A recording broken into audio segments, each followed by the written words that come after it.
Meeting, please rise and join me in the Pledge of Allegiance. I pledge allegiance to the flag of the United States of America and to the republic for which it stands, one nation, under God, indivisible, with liberty and justice for all.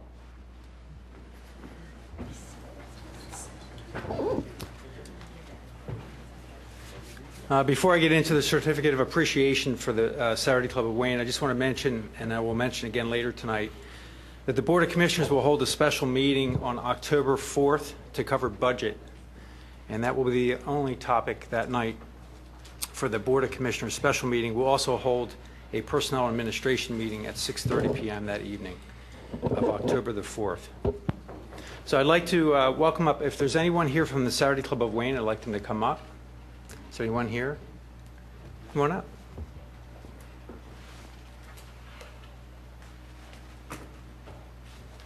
I want to get your name. Jane Ross. Excuse me 1 second here. Where's my pen?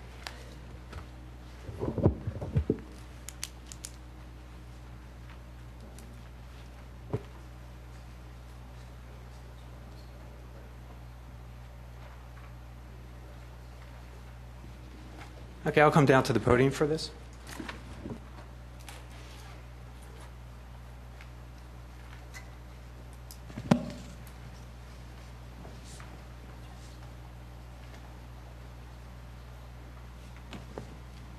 The Board of Commissioners routinely give out certificates of appreciation. Tonight we're giving out a certificate of appreciation for the Saturday Club of Wayne, Thank you for your efforts to support our community through volunteerism and philanthropy. As one of the oldest women's organizations in the continuous existence in the country, established when women's organizations were considered a radical idea, your club has been and continues to be a leader in our community. Your 125 years of dedicated service is appreciated by the Radnor community. This honor to the Saturday Club by the Board of Commissioners is bestowed upon you today. I want to thank you.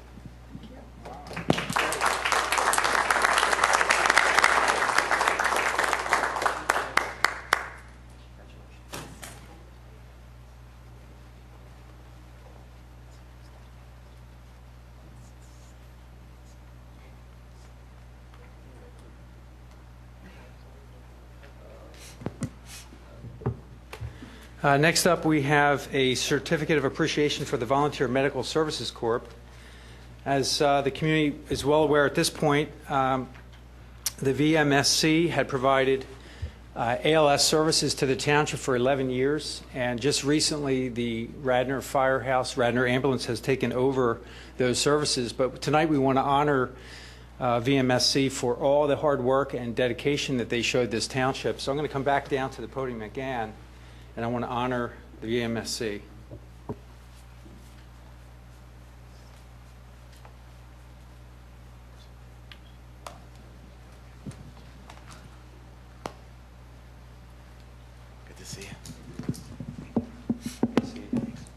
Tonight we have David Zaslow with us. He is the president of the Volunteer Medical Services Corp.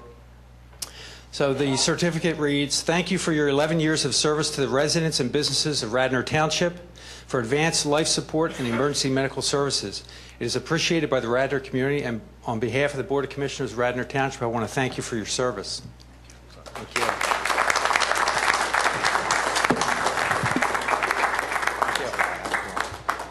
Just might mention that David Zaslow is a Radnor resident. So.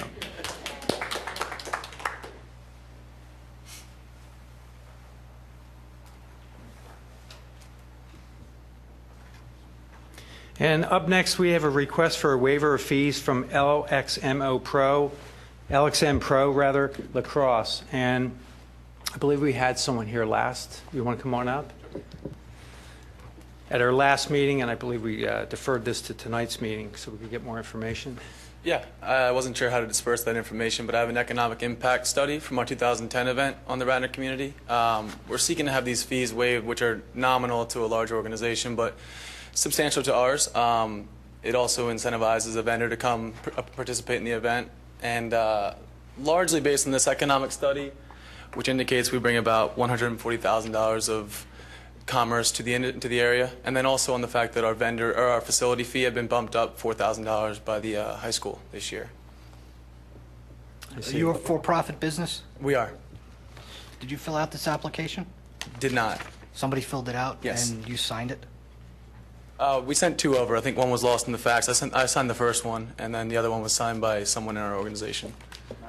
Looks That like would be mine then, yes. Because it says 2 meal trucks, 1 dessert food truck, all Yes. non-Radnor will pay a vendor fee. Yes, if necessary.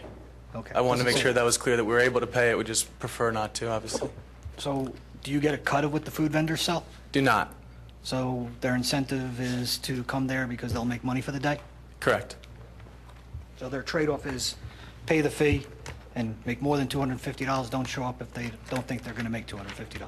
Correct. They have obviously a great choice of customer bases to hit, largely downtown Philadelphia. So we want them to come and take advantage of our aggregation of people versus down there. So that is some of the value add, yes. Are you Max or Xander? I am Max. Max, okay. Max, I'll just let you know that we did have staff review this application for the waiver, and it was their recommendation not to recommend the waiver of fees. As you know, we're under very tight fiscal constraints and have been for several years now. Yeah. I think we do, on occasion, grant waivers, but in this case, staff is recommending we don't, probably because the restaurants that are partaking in this and the vendors are not necessarily businesses in the township. Understood. So to be fair to all businesses that operate in the township and pay tax on a regular basis, Act 511 tax, I believe staff is recommending that we don't proceed with this waiver. Is there any staff comment on this? I think you covered it well. Thank you. Okay. At this point, unless we have a motion from the board to waive the fees, Well, I'd like to move that we waive the special event fee, but not the food vendor fees, because of the benefit to the township. We'll see because of the traffic. Second that. I would agree with that, and I think the board has to recognize, who's behind this. The Ritz family, Xander and Max and Georgia are all involved in this enterprise. I think it's a fairly new enterprise, just a couple of years old. You're trying Yeah. to get it off the ground. Correct. Cindy Ritz is a member of the Design Review Board. Joe Ritz has been a longstanding member of Park and Rec. Not that that necessarily qualifies you to get a waiver of a fee, but I think we're all about encouraging our local residents. And this, to me, is a Radnor-based organization, and I'd like to see us encourage them by waiving that particular fee. So under that logic, you'd waive fees for any startup business? Well, I guess If they were Radnor-based, yes, I would. part of the decision, I wanted to remain objective here, but that does factor in that we have other schools in the area asking for our business, and we chose this over Conestoga and Lower Merion and other options just because we have a lot of pride in the area. right? Bob, do you have a comment on the motion? Do you have an opinion? I mean, our recommendation is not to waive the fees. It's interesting, though, you had mentioned that the school increased their fee. How much did they increase it from and to? It was just under 5,000 last year. It's just under 9 this year. Okay, thank you. And then how much money, according to your motion, John, how much money is at play? John? $250 for the special event fee. And the vendors would each be paying $250 as well. Well, at this point, I'll put it to public comment. Any public comment on the motion on the table? Okay, the motion on the table is to waive the special event fee of $250. All those in favor say aye. Aye. Those opposed? Opposed? Motion carries 4-3. We waive the $250 fee. Thank you. Thank you.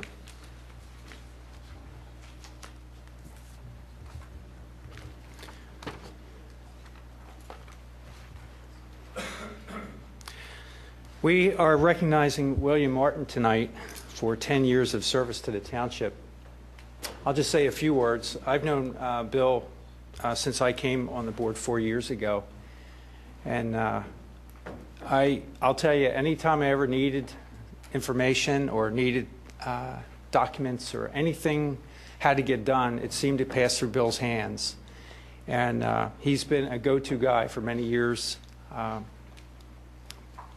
That's on the personal side. On the professional side, Bill has been responsible for Act 511 tax collections and a numerous list of other functions within our government. And I think Bill has collected, I think, in excess of $10 million of delinquent taxes on Act 511. And he has worn many hats involved in personnel and administration and operations of this township government. Tonight we're going to honor Bill with a plaque for 10 years of service. I'm going to come down and ask Bill to come up, and I'll come on down. John, I'd like to add that last year Bill stepped up and was the acting township manager for us for a while. I would like to just add to that was when I started on this board. When I started on this board 2 years ago, I think a nice way of putting it is that we were in a situation of chaos. And Bill, every time I came, turned around, he had a new position and a new title, and he carried it all off with aplomb. He really was the go-to guy, and I personally appreciated it, and I wish him the best of luck moving forward. Well, we can't all get a chance to say something nice then. Also, I'll just add that Bill always carried himself with tremendous bearing, which is appreciated also, so thank you. And Bill, next year I'm moving to Bridgeport. I'm going to run for council there to help you out, okay? All right. I wanted to say that our loss is Bridgeport's gain. Yeah. So best of luck there, Bill. Bill, same, and I think, your success in here was what led you to the new position, so we all wish you well. I wish we had put all that on the plaque, but it would be a lot longer. I wouldn't be able to lift it probably. But so in recognition of your 10 years of outstanding service, loyalty, and commitment to Radnor Township, on behalf of the Board of Commissioners and all the public, all the residents of this township, thank you for your service. Thanks, John. Appreciate it.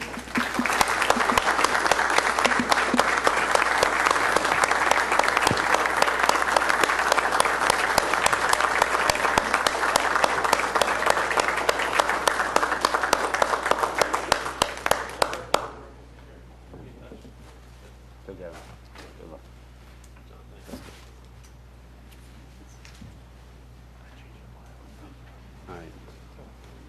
I changed his mind too, I voted for him, so we'll just make it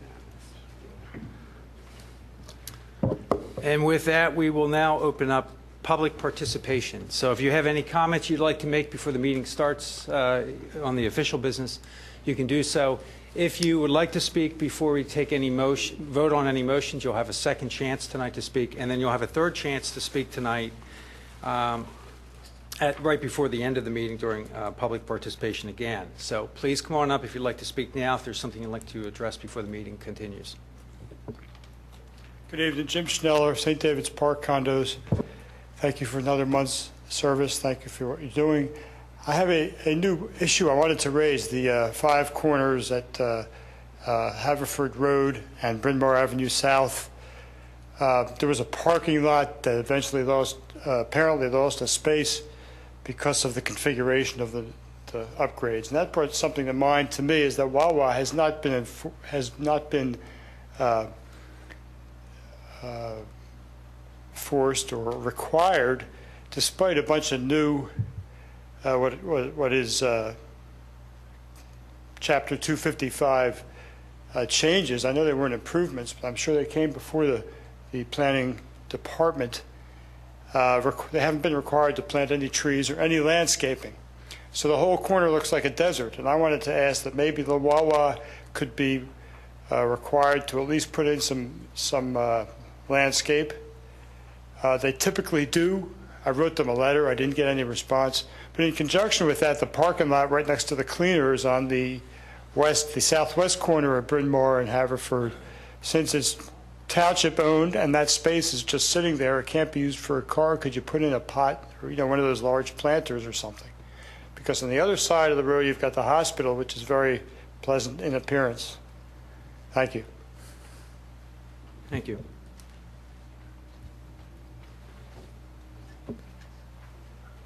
Hi, my name is Michelle Skolnick, and I just wanted to say a few words about an upcoming event and acknowledge some of the members of the Radnor community who are helping to support it.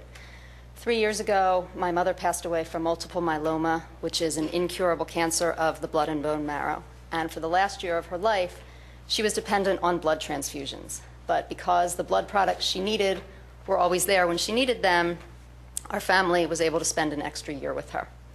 So after she passed away, we wanted to do something to help families in similar situations, and we organized a blood drive in her memory.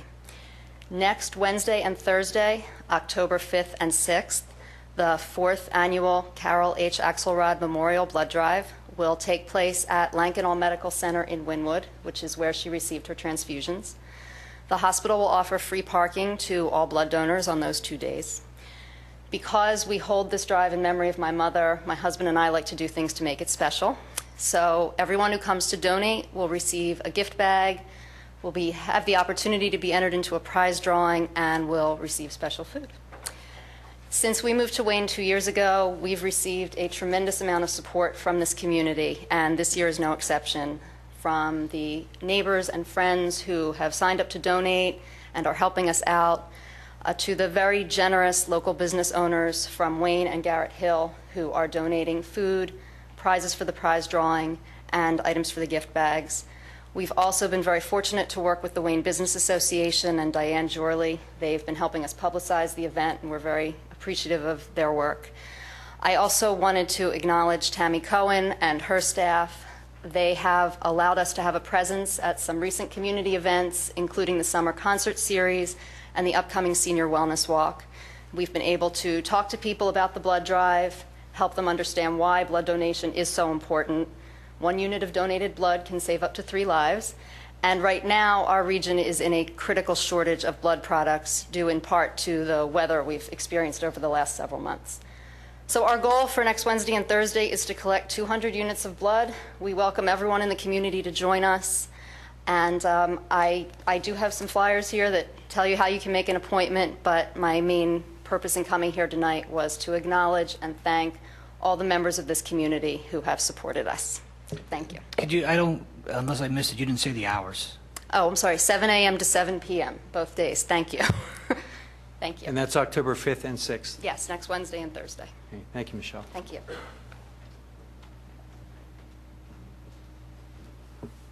Ladies and gentlemen, I'm Bob Peck, and my wife Leela and I are members of the Lantoga Square Condo Association, a small condo association of 8 units. And we're in West Wayne, just south of the property owned by Chili's Restaurant and by Manella's Diner.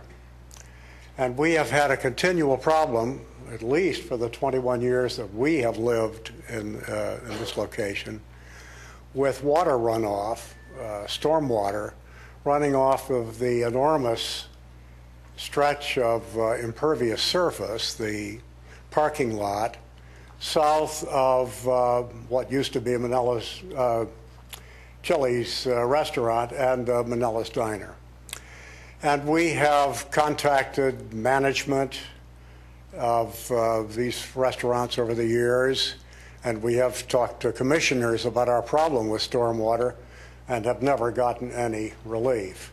Now, some years ago, as you all know, Manella's Diner did ship its old building south and build a new building, and at that point, just south of their parking lot, they did put in a drainage basin or a drainage ditch, which has kept water on the west end of our property has kept their water running off their parking lot from coming onto our property.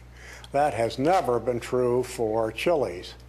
Chili's, as we understand it, is owned by people in Connecticut, and they never have paid any attention to our complaints about water running off of their big parking lot onto our property. My wife has distributed some photographs of what it looks like when water floods our property. Standing water.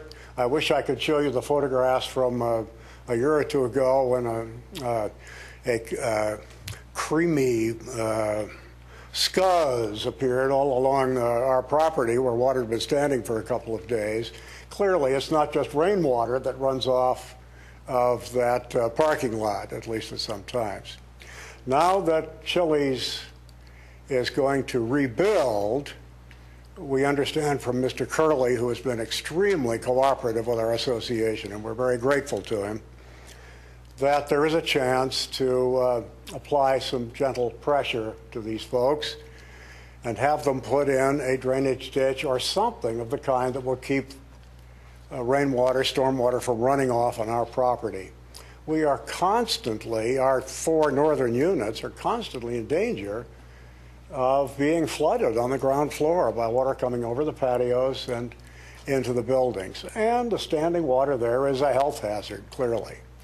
So we wanted to ask you all if you would help us out here. It's a continuing problem of long standing. We hope that at last we have a chance to solve the problem, and we'd appreciate help from all of you. Thank you very much. Thank you, Bob. I did pass the photographs that you provided down the board. The board has taken a look at that. I understand that Chili's will be rebuilding the restaurant, and as part of that process, they will need to go through engineering and make sure that they are meeting some of those needs. So I know I've heard from staff already. Bob, do you want to comment on that? Sure. Our Public Works Director, Steve Narsini, has been in touch with Chili's, and I believe next week they're going to be in town, and Steve plans on meeting with them and letting them know what needs to be done to rectify this situation. We appreciate that, and I know Commissioner Curley, we've been in contact, and Public Works Director, so this is the best opportunity now to do that. We appreciate you bringing that forward to us. Martin Heldring, 305 Audubon Avenue. Just a couple of things. First of all, Commissioner Fisher, I'd like to thank you for moving public participation earlier in the meeting. I'd like it a little bit earlier, but still it's much better than it was. My second comment is I'd like to have a document entered into the public record. It's entitled Our Drawson Site Walk. It's dated March 30th, and it's addressed to the board. I suspect at the time it was meant as a memo just to the board, but it's being used as campaign material by some commissioners, and I think since some residents are seeing it, all residents ought to have the benefit of seeing the document. So I'm sure you already have it, but that's what's being handed out. My last comment and third comment is I first want to compliment Bill White and all the work he did with regard to CBFAC. It's just a tremendous amount of work and a lot of progress. I did take the time on a flight to read through the entire set of recommendations he put together, as well as the original report put together by the Citizens Group, as well as the survey results. And although it's a lot of work, I have to say we're now in almost October, and the report was issued in October. And in the survey, they talked about having a dashboard. Well, the dashboard for this would say 61 CBFAC recommendations, 12 completed, 3 declined, and 46 in progress or underway. It wouldn't be a very good dashboard by any standard. As I looked at it, I really was surprised because I thought a lot of the recommendations were quite basic and quite easy. Some complicated. Selling open lands, I clearly understand, would be in a different category. But I would have thought the board, particularly when they looked at the survey, and just let me remind you of this question and the results, when people were asked, who do you most trust to provide financial information regarding Radnor, 57% responded they trusted Independent Citizens Committee. In other words, CBFAC. The board ended up at 6%. It's not close, obviously. So something's going on that I don't understand. So I said, all right, I'm on a plane. I'm going to take the easiest one. The easiest recommendation that I can find that hasn't been touched yet. Maybe saving fuel was an easier one, but that's already done. And that was authorizing the township to create a Radnor Parks voluntary contribution program. Doesn't cost anything to anybody. There's obviously a lot of people who are interested in open lands. Gives them an opportunity to contribute. Saves the taxpayers money.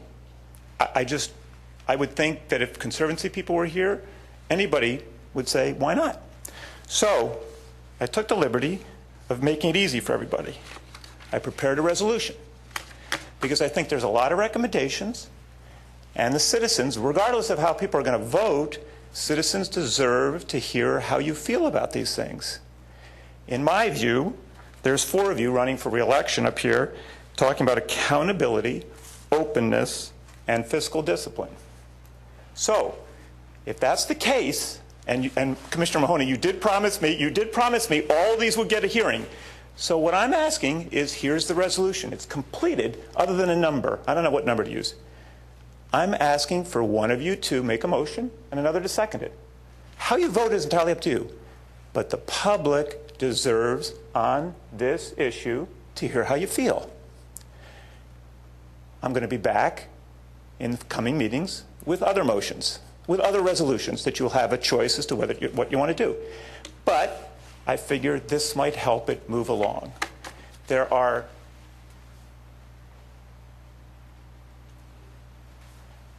seven copies, 3 to your left, 3 to your right. It's the resolution filled out in the Radnor Township format, along with a supporting memo. Again, unless I'm missing something, and Sarah's here, she would know the recommendation as well as I do. I can't imagine anybody voting against it, but I certainly can't imagine why it wouldn't come to a motion and get a second. Thank you very much. Thank you, Martin. I just want to respond to that. First of all, I want to thank Martin for taking his personal time to create a resolution. That's the type of cooperation and help that governments need to get things done. I don't want it to seem like an indictment on our abilities to get things done, though. We have a lot of boards and commissions. We have 21 boards and commissions in this township that make recommendations to this board. We have day-to-day operations that have to get done in this township. And when boards and commissions give us recommendations, while we all really do want to make sure that we get to all those on those recommendation lists, it does take time. So even this resolution, I think if I can get other board members interested in this, the solicitor will look at it, make sure it makes sense, and we'll proceed. And I appreciate it. And I don't think it has to be adversarial. I think it can be very constructive. And I think what Martin just demonstrated is constructive criticism and help. And I appreciate it. Even down to telling me how many to the left and right was very helpful. So, and I take no offense to this. This is really helpful. I really do appreciate it. So thank you. I think that at this point, anyone else? Rob, would you like to come up?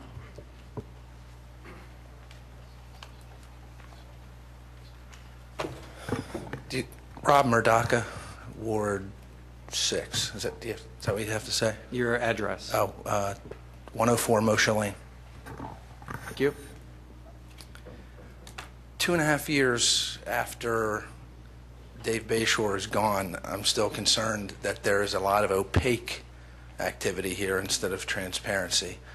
In the spirit of what you just said and how Martin handled things, I want to work together, but don't have to mention names. But one example of the opaqueness would be not being able to get a copy of the appraisal that apparently exists regarding some portion or all of or whatever, because I don't know, of the Ardrossan land. How this unfolded was a senior administration person told me I can get it. Then another senior administration person emailed me that I could get it. Then when I followed up, a excerpt of the Right to Know Act, but not all of it, of the appropriate section was provided as reason not to provide it, and that was forwarded through from the solicitor.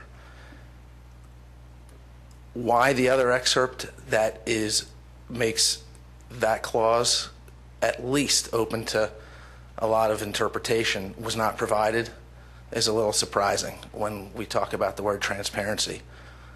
And then the interpretation of not being able to provide it in itself is also surprising in the spirit of trying to be transparent. So that is one example that is unsettling. 2.5 years later, after we are trying to clean the situation up around here. Could I now ask for a copy of apparently there's an appraisal report from February of 2011 regarding Ardrossan? Rob, I think we'll bring this up under new business at the end of the meeting. This is public comment. I don't want to get into getting into motions and processing, but I do want to look at that, and I think we'll have John Rice give us an opinion. I think I sent you my opinion, but the real opinion of the township has to come from the solicitor. Okay. And we have to go, but we do have to rely on his guidance on legal matters, especially in terms of what documents can be released and what can't be released. But I fully respect where you're coming from. Okay, thank you. In public participation, then I would like to ask, how would you like me to conduct myself to participate in concert to moving the ball forward in a transparent manner and getting information such as what the board is discussing about Ardrossan, how many acres they might be considering to look at to buy, what type of dollar figure they might be considering spending for what acres, where those acres are located. I just am trying to get a sense of what kind of money might be spent for what kind of quality or lack of quality of land that might be purchased. And I'd like to get that sense before 4 out of 7 people cock the barrel and shoot $20 million or $11 million, whatever the number is. I'd like to understand. And I think the citizens have a right to know too, instead of hearing a number of $129 or something like that. It's millions of dollars. And I don't know if I'm right. I probably am wrong, but it's because I don't have information. I think you're talking about potentially looking at leftover swampland near Sawmill Park or near Skunk Hollow. I'm not sure, though. I'd like to understand that. And I'm afraid of seeing other precedents, too, that I would like to stop, that we don't overpay for property. I'm for open space. I'm for parkland. If done the right way, purchased the right way, purchased the right price, the risks are mitigated the right way, doing the proper due diligence. And so I'm for open space done the right way, for parkland done the right way, against it as a blank checkbook. Okay. I don't really have a response to you right now how you can be constructive in this, except that you certainly have a right to have an opinion and to research that opinion, as you always do, and that's much appreciated. So as this process continues on, I think we will talk about it tonight under new business. In general terms, keep in mind that matters of real estate acquisition are covered to some degree under the Sunshine Act in terms of privacy to allow deals to be made between government and private individuals. So there are times when the Sunshine Act is helpful, and then there are times when we need to look at the facts and decide what we need to do here. So I'll just assure you that we'll talk about it later tonight. So one question. This should be discussed in executive session, though, not in new business, correct? Because in order to resolve whether we're going to release a document, we have to discuss details that should be discussed in executive session. That's my opinion. Is that, John, do you have an opinion also? Well, the issue of release of records that the township has that are exempt under the Right to Know Act, which is what we're talking about, they're clearly exempt despite what's been characterized. You can make that decision to release things that are under one of those 30-some enumerated exceptions. You've done that in the past, where there's been some disagreement and some request. And as Bill knows, and I'm going to miss Bill too because he's the Right to Know officer. So we're going to start all over with the next Right to Know officer and go through all those exceptions. But you've had, I think, at least 2 other times where there's been clearly document requests and they could have been denied and maybe were initially denied by Bill under the Right to Know, and then the board at a public meeting voted to release it. So that's, I think, Don, separate from a discussion about the acquisition. If the simple question of whether to release that or not, the board can make that decision. Except that to discuss it in the kind of detail necessary to come to the right answer, I think we have to be in executive session, because the details are what the argument that I believe there's merit to Rob's argument, and I believe it's in the details, and those have to be discussed in executive session now. And that's seeking legal counsel. You can there's some legal issues involved in this, and I haven't had the opportunity to talk to any of the board members about this think there's been some emails that have been exchanged by a couple of the board members and the manager and myself. So, I mean, I think it would be helpful for the full board to have that discussion before you make a decision. But it's up to the 7 of you to decide whether or not you want to do that. Don, I think Don's question is more of the forum. Is it here or is it there? The issue of releasing or not releasing it is black and white. You know, Gotta put your mic on. whether you want to have the discussion about what are the ramifications of that and are there any legal issues. I mean, the Right to Know Act lets a township, notwithstanding an exception, make a decision to release a document. I think we ought to have that discussion, and I just look back on the discussion we had about Memorial Field not too long ago about the opinion of council and not releasing and you know, I think me personally, first off, it's an uncomfortable setting because I'm a business guy, I'm not a government guy, so to have all this discussion in public is a little bit weird. But I think we ought to be able to hear your advice about just exactly what you just said, the ramifications. I think in principle, I agree that Rob ought to have access, but that's without fully understanding all of the potential ramifications of it downstream. Well, I'd recommend that the board have that discussion in executive session so that all 7 of you have the benefit of, you know, what's happened up to this point, what the request was. I understand Mr. Murdaka doesn't agree with my legal opinion, but that, you know, that goes with the territory. So. All right. So, Rob, to respond, I think what would be prudent would be to afford the Board of Commissioners to have that council in executive session, and by our next meeting, that decision will be made. You'll either get the documents or you won't, and if you want to discuss it at that meeting, you can as well. But we have not been given, as a board, in executive session, advice on this topic. So we really, it's a gray area. You know, we can make a misstep and it could harm the process, and we don't want to do that either. I understand process and We real certainly, estate. I think this whole board has demonstrated over the last 4 years, each and every one of us at different times, that we really do want transparency. And there is no secrecy needed in terms of I don't the think so. commissioners. However, when you're acquiring, I don't have to explain this probably, but when you're acquiring real estate, disclosure of the deal and the terms of the deal could damage the process and prevent the deal from either proceeding as it should, whether it gets finished or not. But the point is, those negotiations do need to be covered by executive session Understood, but privilege. in terms of the level playing field, there are documents that are being passed around in campaigns, et cetera. Now you have some information out there not everybody's getting, and it's not complete information. So and you can't take that back either. So now you have leaks of information when you're saying you don't want to leak it, and you can't take that back. So if you're going to leak it, let's leak it to everybody, and let's leak all of it and make it accurate. One question, because I know you've said public participation, and I'll not hog up this microphone, but Don, do you think you can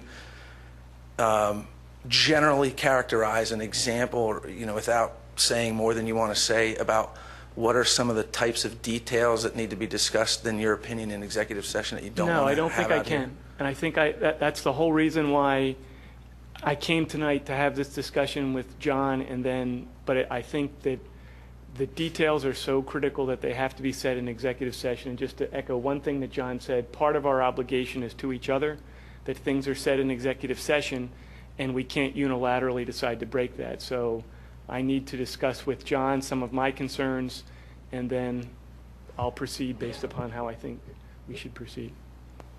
Okay, and thank you. Thank you.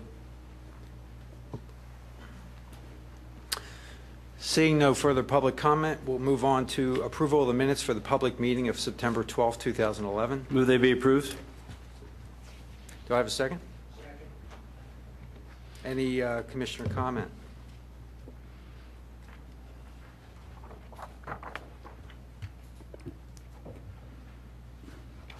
Any public comment on the minutes?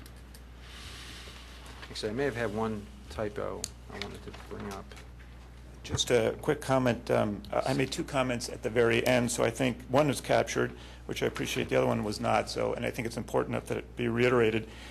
they can listen to the tape, but the essence of it was a comment on the survey, 2 specific questions. One, are you in support of using public dollars to continue to maintain and buy open lands? It's a vague question. I criticized the question, but anyway, 67% were very supportive or somewhat supportive, 24% unsupportive or very unsupportive. The next question was, would you be supportive of spending $129 or having your taxes increased by $129 in order to buy our dross? And the 67% dropped to 30% positive, very or somewhat. The negatives went from 24 to 45. So they basically doubled, a huge swing negative. And the point was that was just one piece of context, and there's, if you all read the patch or the newspaper, there's a lot of other context around why you don't want to do it. So I'd appreciate if that comment was in the minutes as well. Thank you. Okay. Martin, I think what we, in order to amend the minutes, not only do we have to listen to your suggestion, but someone will have to actually go back and make sure that's what was said.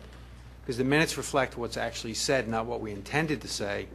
So I'll recommend tabling the approval of these minutes to the next meeting so we can review the video and try to incorporate your suggestion. I'm not sure that's necessary. I mean, it's really not necessary to reflect everybody's every last We can't have thought. every word verbatim in there.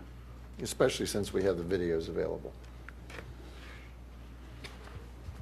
Well, one thing, that's if a Martin good wants opinion. to take those comments, get them to me, we can put them in the next minutes, some kind of motion to include them in the record, but I don't think it's necessary to table the minutes for that item.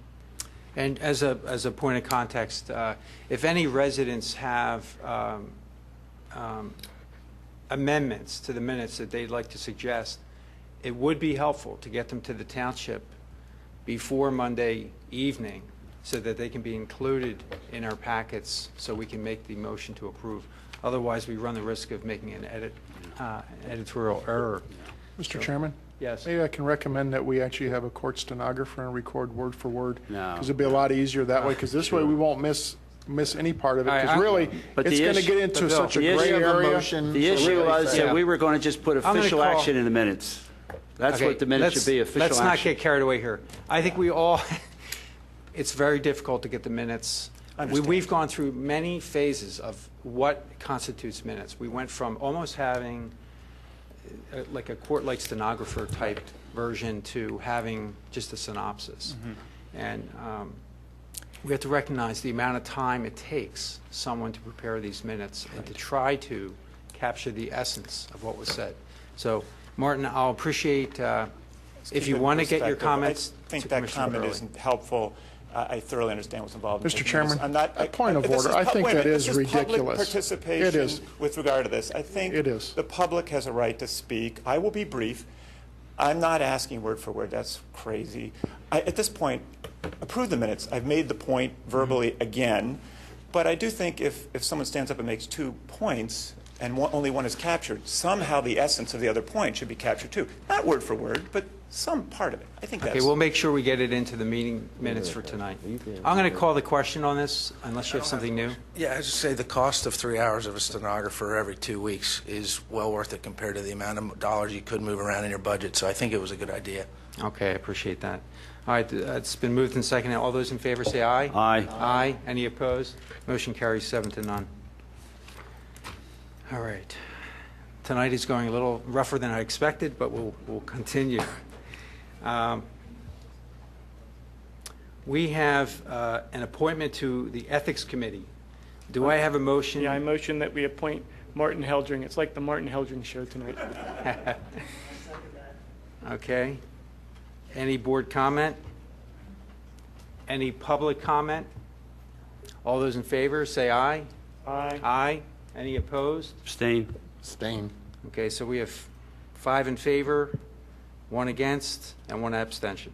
No, Bill and I both Oh, abstain. you both abstain. Sorry about that. Motion carries 5-0.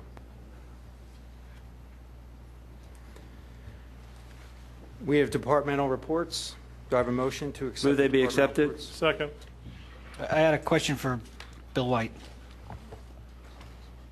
The finance monthly report that you gave us, when you refer to the budget versus actual?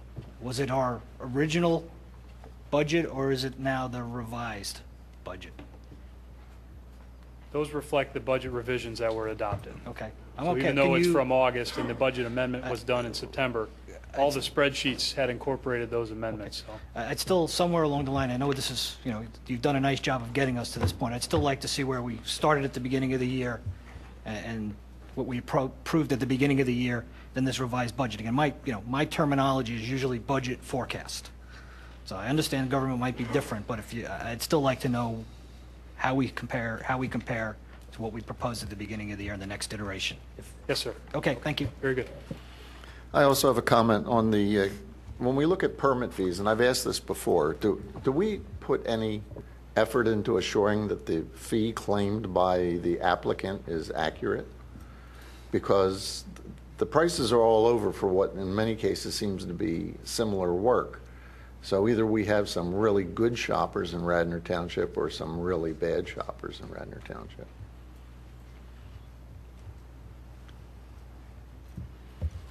John, did you want a response to that? We'll look into it.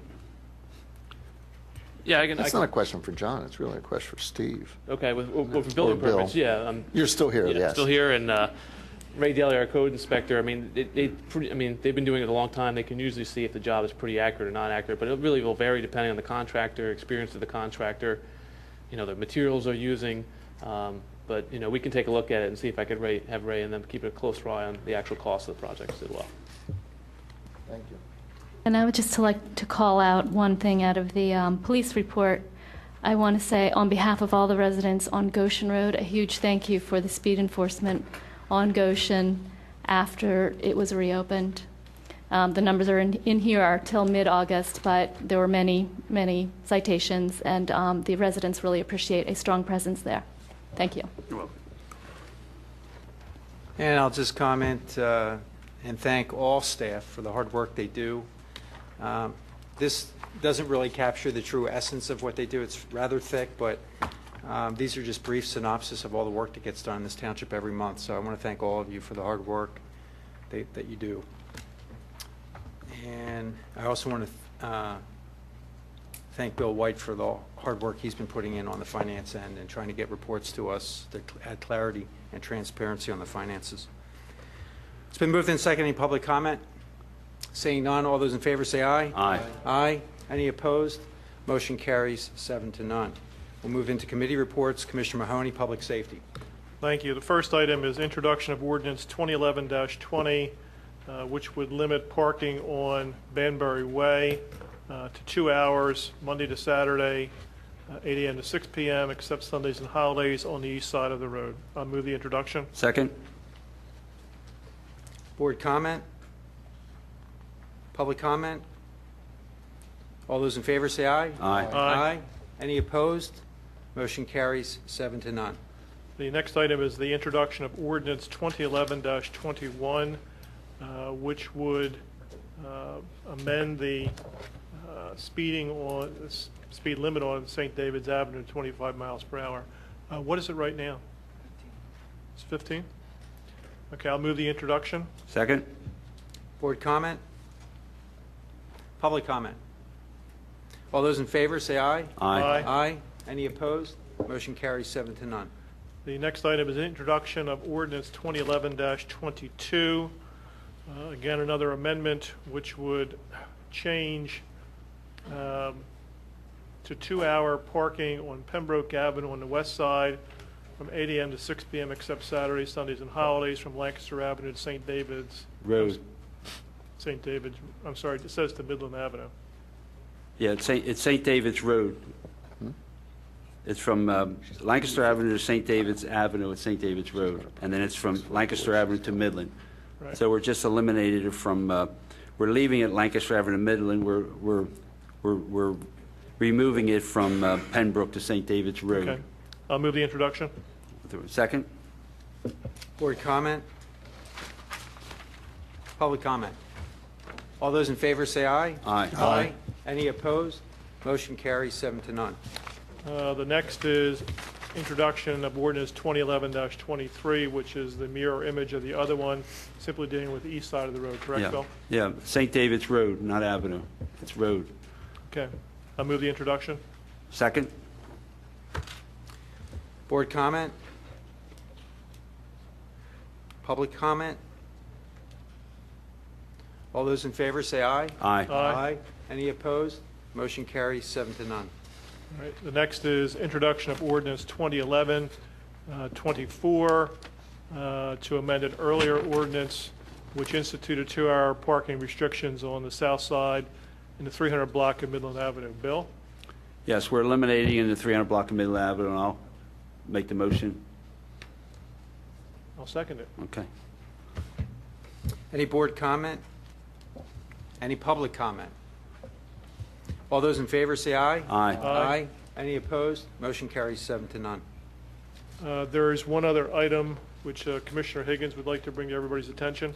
Yeah, when the new chief of police started with the township, he suggested having various community meetings in the various wards. And he had proposed, excuse me, in May, late May, doing it in the second ward, and I suggested that perhaps we defer that given the time for the school in the summer. So on Wednesday, October 12th at 7 p.m. at the Township Building in the police roll call room, there will be a meeting with the police, superintendent of police, myself, and others. The focus of the meeting will be crime prevention, crime rates, and crime trends. The meeting's open to any interested resident as well. It's not limited to the second ward. There will be a communications sent out in terms of utilizing the calling system we have, some emails, and it will be posted up on the web. Bill, did I miss anything important that you wanted me to cover? No, that's it, sir. Okay. And thanks for doing this. That's it for public safety. Thank you, Commissioner Higgins and Mahoney. Under Personnel Administration, we have Resolution 2011-116. This is amending Resolution 2011-87 to make changes to the organizational chart, combining planning services and building into community development, and to change Administrative Services Director to Assistant Finance Director. As part of this motion, I believe we have an amended organizational chart that will go with this. I'll move to introduce this resolution. To approve the resolution, I'll second it. Thank you. Any board comment on this? Any staff comment on this one? As you pointed out in the resolution, it's cleaning up, or not cleaning up, but just amending the organizational chart to reflect those two changes since it was adopted back in June as a result of some of the department head changes that have taken place since then. All righty. Any public comment on the resolution? Saying none, all those in favor say aye. Aye. Aye. Any opposed? Motion carries 7-0. We are now appointing Melissa Kahn as the Right to Know Officer. I don't know if, is Melissa here? Let's see her. Move the appointment. Okay. Second. Any This board is- comment? This is to replace Bill Martin, who really is irreplaceable, but Melissa will do her best.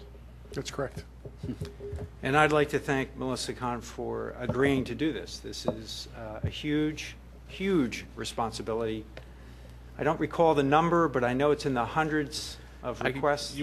As of last week, 496 processed this year compared to 397 from last year. So we're well ahead of last year by about 100. So, Bill, thank you for your process, or your part in that process, and I want to thank Melissa for that. Any public comment on that? Seeing none, all those in favor say aye. Aye. Aye. Any opposed? Motion carries 7-0. That's it under Personnel Administration. Parks and Recreation, Commissioner Nagel. We have three resolutions, 2011-111, 112-113, all have to do with programming, and I'd like Tammy to give us a little description of this, please. Resolution 2011-111 is a resolution to authorize the township to enter into an agreement with World Cup Sports Academy for their portion of the proceeds that would be generated from 4 fall soccer programming sessions that are slated to perhaps take place in the coming weeks.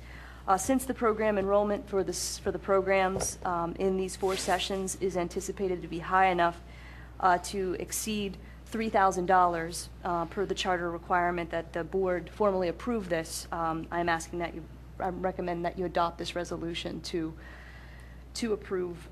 Move the approval. Sorry. The second one, Resolution 2011-112. Why don't we vote on that one first? On that one. Any board comment on Well, I was gonna Resolution let Tammy 2011? No, talk because about then all we'll have of to go them. back all over them. Okay, So one at a no time. board comment. Any public comment? Okay, all those in favor of Resolution 2011? Aye. Aye. Any opposed? 7-0. Resolution 2011-112 is a request for authorization to enter an agreement with David Broida for his portion of the proceeds for 5 fall tennis programming sessions that would exceed $3,000 per the charter requirement. And we respectfully recommend that you authorize that. Move the approval of the resolution. Second. Board comment?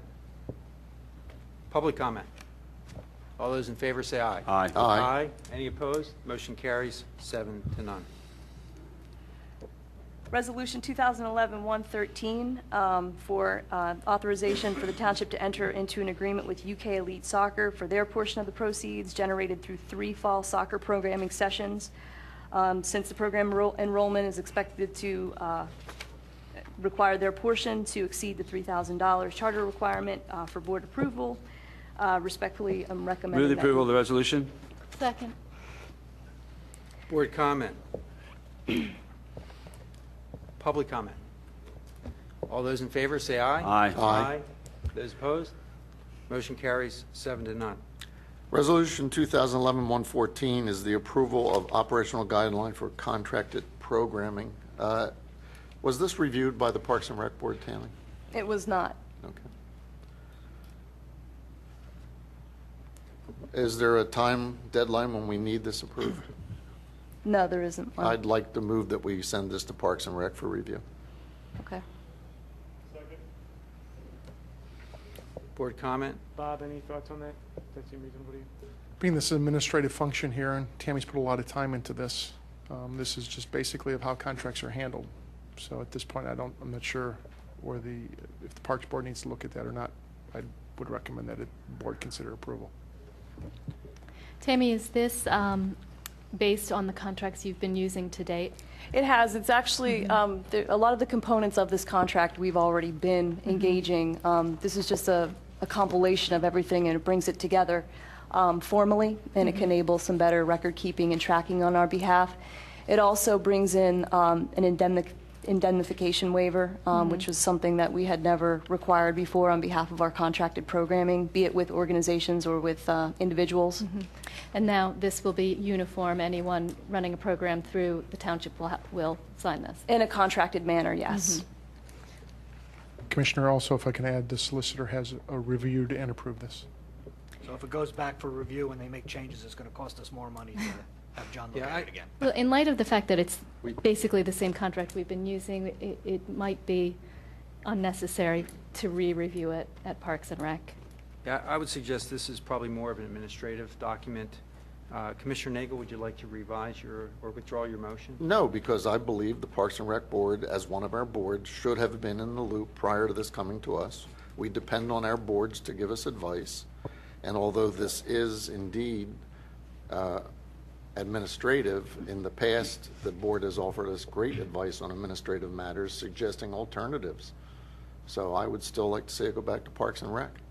I don't mean to contradict staff on something like this, but we just heard 2 weeks ago from the survey results that the residents seem to trust independent citizens groups, excuse me, more than us. So I'm simply following a recommendation when I second that motion. Okay. Any public comment? I'll call the question. Those in favor of sending this to Parks and Rec, say aye. Aye. Those opposed? Opposed. Opposed?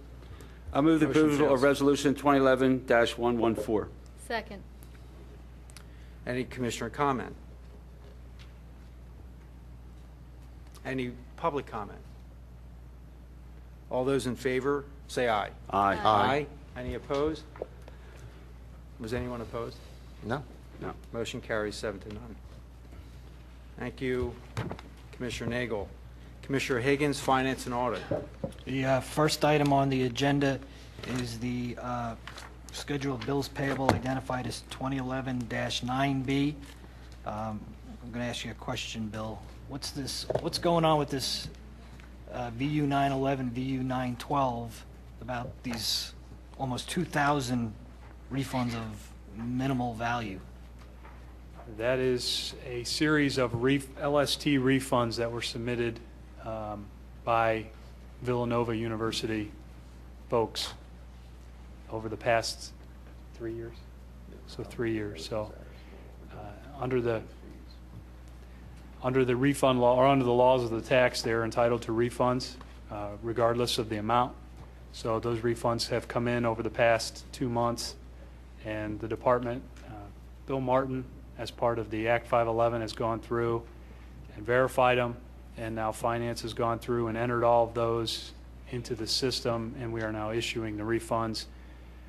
Due to the volume, we chose to separate those out and create them as their own separate check runs so they can be tracked, and a little bit easier if the situation were to come up where we have to look them up down the road.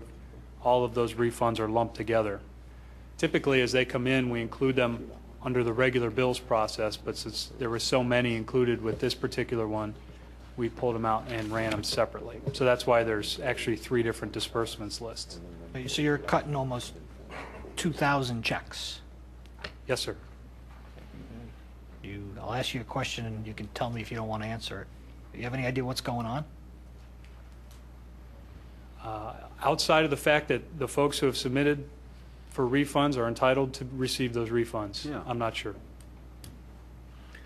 Is there any Well, there's nothing going on if statute they're of entitled to limitations? receive their refunds.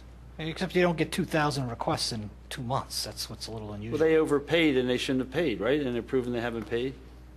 Correct. Under the LST, the employer was withholding the tax Yeah. and remitting it to us. As the employee, you're entitled, if you make less than $12,000, when the law changed in 2008, Yeah. to not have that taken out. And if you did have it taken out, you can get it refunded with up to 3 years from the date of the refund request. Yeah. Somebody, So it's administrative matter. I understand, but it's a little Yes. bit odd. You get 2,000 check requests out of the blue. I'm sure we can draw our own conclusions, Kevin. Well, actually, there may be an opportunity here from a process standpoint to reduce that next year. I know as an employer, Yeah, I've Bill, I spoken. think I sent you an email about Act 42? was it? 32. 32, about the fact that there'll be a county-wide tax collection system in place in the new year for LST and for earned income tax. And that process will allow the municipalities to have pass-through money sent from that tax collector to us. However, I believe we're going to continue to collect the LST. Right, we don't have the earned income tax, the LST, we do in-house with all the Act 511. There's really no need to, unless, you want to pay a fee to a collector who I don't think does as good job as the people you have on staff here. But yeah, this is really an employer issue. They notify the employees that, they were entitled to it, and the students, and this is what happened. I have reached out to the employer to remind them of the current law that if they know the person's going not to reach $12,000, they should not take it out. So we should not have this problem again. In the past years, they were just taking it out of everybody blanketly and just remitting it. So I remind them, I don't think you'll have this problem going forward. Bill, follow up to that question, though.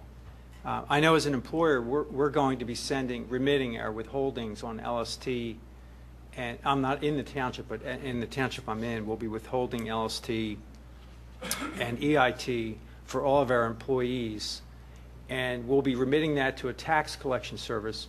How will our employers in this township know where to send the money? Will they know to send it to the township rather than that tax collector? Yes, LST, we have our own tax database with all the businesses registered. Everything will stay the same for them because we don't have the EIT.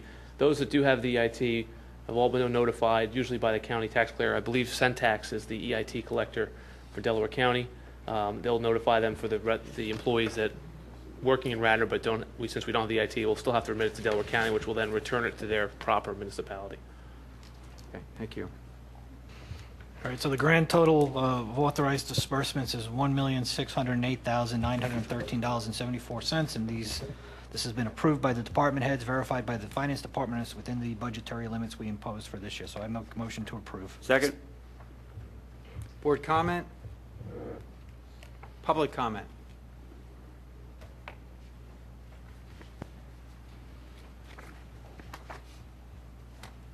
Sarah Pilling from Garrett Hill, who sometimes works for Villanova University. This was done by Villanova University writing me and telling me I could have $4 back.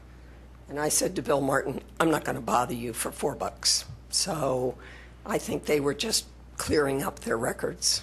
And we were never asked whether it should be withheld from our salaries or not. Okay, thank you. All right, all those in favor say aye. Aye. Aye. Any opposed? Motion carries 7-0. Okay, the next item on the agenda is 2011-115, amending the fee schedule. Bill, do you want to take this, or you want to let Tammy talk about this one? Well, I'll do my best, and if I need some help, I'm sure Tammy will help out.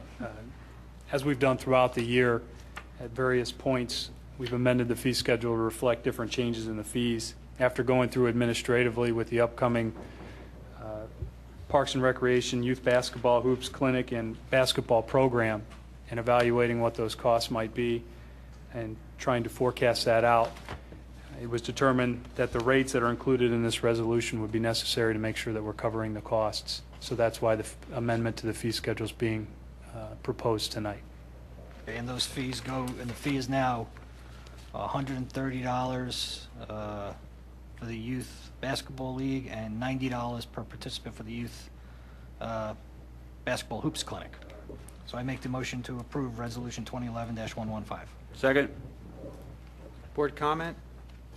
Public comment? All those in favor say aye. Aye. Aye. Any opposed? Motion carries 7-0. Okay, the next item on the agenda was Resolution 2011-106, which we've seen largely before, and the description that we have from Bill filled in the gap that I had, which was what was the historical pricing. So the historical pricing ran from $2,700 to $2,865, $2,865. The 2011, September 2011 to August 2012 is the same as 2010 for the same period, and modest increase for the following 2 years. So I'm okay with this, and I'll make the motion to approve. Second. 2011. Second. Board comment? This is just for the township building, right? Yes. And do we have other services for the other buildings, or just? Not this particular service. Okay. Okay, public comment on 2011-106?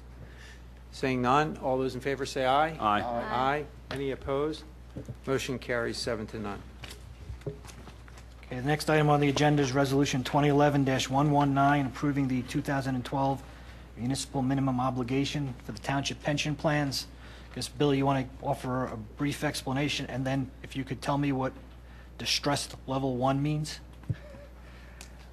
Well, the brief explanation would be Act 205 requires that all municipalities that have a pension system adopt the minimum municipal obligation, which is what MMO stands for the ensuing budget year. So in this case, the numbers that are being presented tonight will be incorporated into the 2012 budget. The requirement is that those be adopted prior to the end of September and submitted to the state at that time. The actual calculation that is used and included in the resolution is based on a combination of estimated payroll figures along with information that is used from the most recent actuarial update, which in our case is January 2009. So and then the rest of the formulas as required by the state.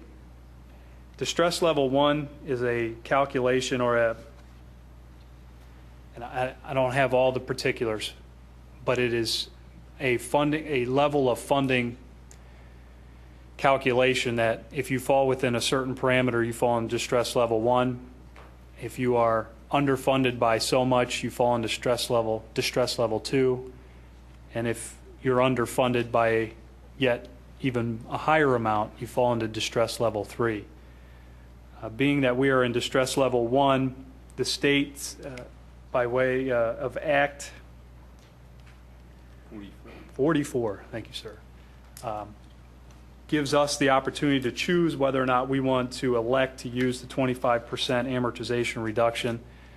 If we're at a different distress level, we would not have that choice. So that I don't have the particulars on where the funding levels are at that put you in those different distress levels here in front of me. But we are at, right now, we're in distress level 1, but it could be worse, I guess is what I'm trying to say. Okay. The pension valuation you said was done as of the end of 2009? Yes, sir. So we'll get another valuation done at the end of this year, which will be delivered? In the spring of 12.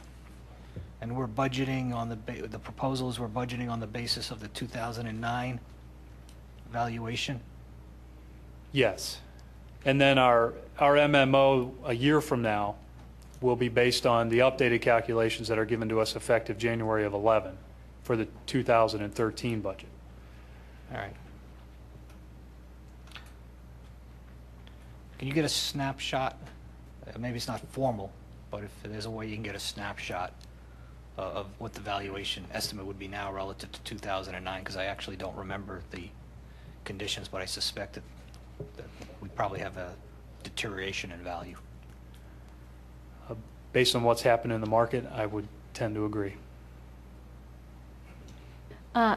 In this packet, there's some language about state aid, the offset for state aid.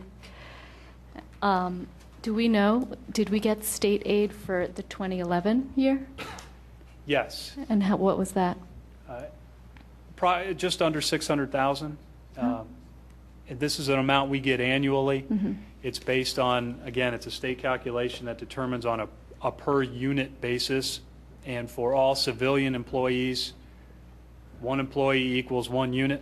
Uh-huh. For all uniformed employees, which for Radnor Township is our police force, you get 2 units per employee.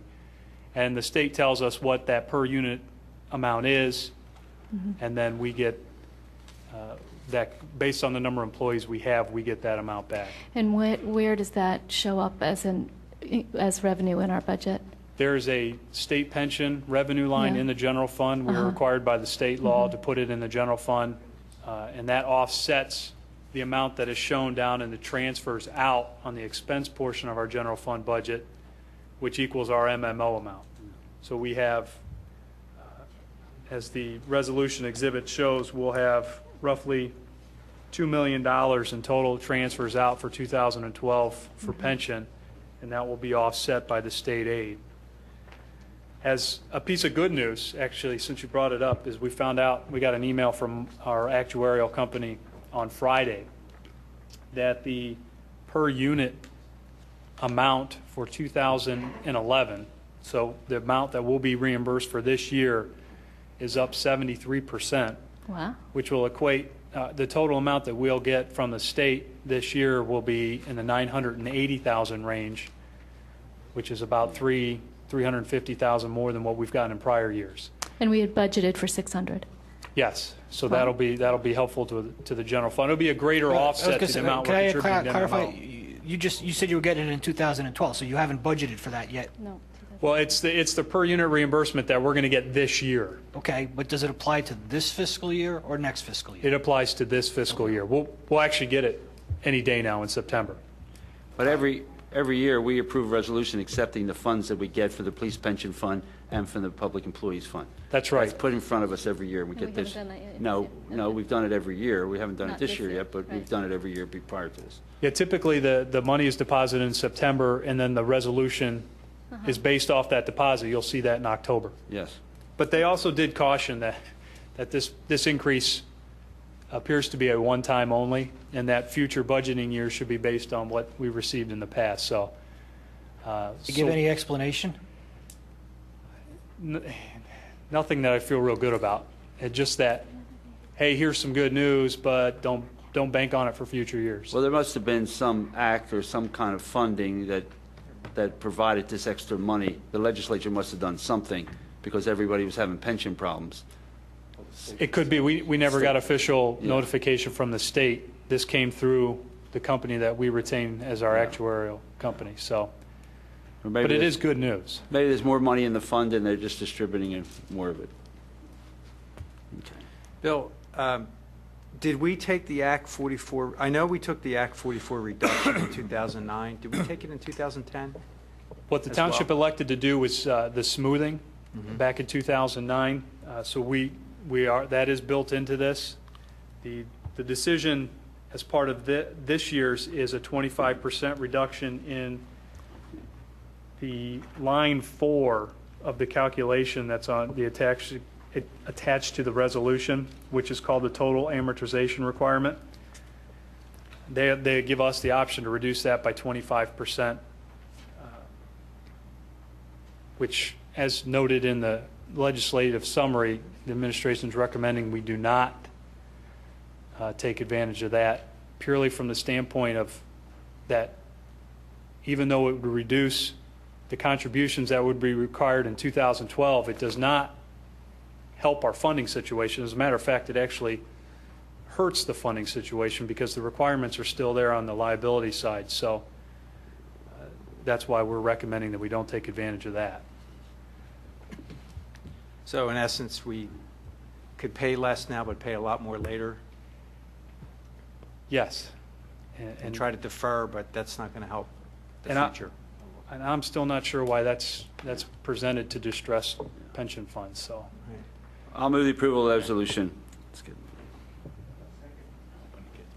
Any further board comment? Well, just clarifying that we're funding these pension obligations at the full level. We're not taking advantage of the discount. Noted. Any public comment on Resolution 2011-119? Seeing none, all those in favor say aye. Aye. Any opposed? Motion carries. Sit for 7-0. finance and audit. All right, Thank now you, we go into Commissioner the Higgins. stormwater report and recommendations from the Public Works Director. Steve? Thank you, Commissioner. Chagrin Valley Engineers prepared the comprehensive stormwater management study of Radnor Township, Pennsylvania, and presented this to the community on July 14th at 7 o'clock in this room. This Chagrin Valley Engineers is unfortunately able to attend tonight. However, I reviewed their report and have put together a memorandum outlining some items that I think we can act on that have little impact to the budget. And also there's a few at the end that would impact the budget, but we're looking for approval to move forward on. As noted in the report itself provides general recommendations as well as those by local watersheds, and the following suggested priorities are laid out in the same fashion. The following recommended items to be implemented are based on what can we do immediately with little impact to the budget to address stormwater issues in the township. Now, one thing everybody has to remember is the type of analysis that was done is from a high level, from 10,000 feet, where there's going to be a need for further engineering, possible easement acquisition, legal and funding required to implement some of the recommendations. What I'll really do is cut to the chase and go back to the summary. I'm not going to bore everybody with 4 pages of recommendation unless the board wishes to. So there was a few major items in the memorandum. Public outreach and education. That's something that we can do on the short term relatively quickly, and the expense would be staff time. There's a combination one with the comprehensive plan, a comp plan update, Wayne Business Master Plan. That's something that we can get started with staff with little or no funds needed. The infrastructure plan, the aggressive infrastructure plan, we've already begun that in some ways, but we really need to look at our infrastructure from an asset management standpoint, game plan, map out what needs to be done so we can show these priorities to the board. Another item in there was the North Wayne Park Stormwater Management System. I had that televised last week, or as much as we could televise. That needs work. It's it's got mud and debris in it. So of the recommendations we have here, what I'm requesting from the board is to basically turn those recommendations into an action list and sit down with staff and everybody take their piece of these action items to move forward. And that would be on the ones that we could do by staff. But there's some specific requests in here that would affect both the sewer fund and the capital budget, should the Board of Commissioners see fit to fund them. One of those items is the stormwater improvements at the Radnor Middle School. We do have some plans that show a stormwater line that runs from West Wayne across South Wayne and eventually ties into the stormwater system at the Radnor Middle School. That was never constructed, and I would request that we can pick that ball up again and start the ball rolling to see if we can get that back into action. Another item, and it's combined, was Forest and Willow storm sewer. I don't know, I've been doing a lot of driving through the township on these rainy nights and hurricanes and tropical storms. Forest and Willow seem like streets I believe we can make an impact on, and they're not such massive projects like some of the other ones noted in the budget. One of the other ones is the sanitary sewer replacement on Midland Avenue. The request would be to start engineering. If you read in the report, we take a lot of infiltration in our sewer on that road, and actually an analysis of that sewer might show we have further problems further down the line with our sanitary sewer. And actually I would request that we evaluate the stormwater and the sanitary sewer together. I think when we do things in a vacuum and we try to put a Band-Aid on something or look at just one component, 5 years from now, if the board approved another project, we'd be stumbling over it because we didn't look at it when we had the chance. So in reality, I'm asking from the board that we can move forward on all those projects in the memo, but specifically, the items listed in the summary, the stormwater improvements at the Radnor Middle School, Forest and Willow storm sewer, sanitary sewer replacement on Midland. Those projects, I would request that the board allow me to go to the interim township engineer, Gilmore and Associates, and request quotations for that work so that I could come back to this board with dollar figures for design and evaluation. And if the board sees fit, we would move forward with that design and evaluation. And just to remind everybody, like I said, that the Chagrin Valley engineering report is a high-level report. Where we start to get into the real cost of a project is when we do design. So the devil is in the details. So the next step I'm requesting is, can I take a look at those details? I'll get you prices to look at those details, and you would tell us if you wish to move forward. Well, I'm supportive of all your recommendations, and I would move to go ahead with them. However, I have a couple of thoughts about this study. I spent a lot of time with this study and read it carefully. And my first observation is that, over the years we've done study after study after study, and interestingly, in subsequent studies, often the prior infrastructure recommendations are then rescinded. Or worse, some of them are implemented and they end up not working. So I am wary of the infrastructure investments that we make, and in the process of going, especially for these more expensive infrastructure investments, that we think long and hard. We get second opinions on the efficacy of some of the things that are recommended, because who knows if 3 years from now they'd be rescinded too, because there's a new fresh idea or whatnot. My second observation is that while this is a very comprehensive report, and I appreciate all the work that went into it, it's not totally comprehensive. It's not the universe of stormwater problems that we have in this township. I mean, I know firsthand some things in my ward that aren't covered here, and none of the recommendations in here would address them. So as we move forward in coming up with a scheme, a strategy of how we're going to fund and deal with these things, I want to make sure that we maintain a mechanism so that things that are not in this report can be considered and funded as they come up. And then thirdly, I really would like to see us move forward with the idea and start exploring the utility. And not just for the obvious notion of getting a revenue stream to fund these very important fixes, but to me, what's even more important about a utility like that is the credit system that's built in.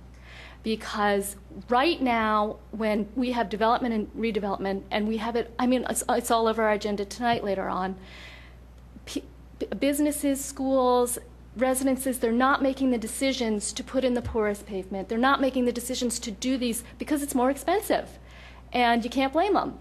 But if it becomes less expensive to do that because you get a credit towards your utility bill, they're going to start putting in porous pavement in all of those parking lots. And as a tool for causing real change in the building in this township, I think the utility could be worth its weight in gold. So I'd really like to see us move forward on that quickly.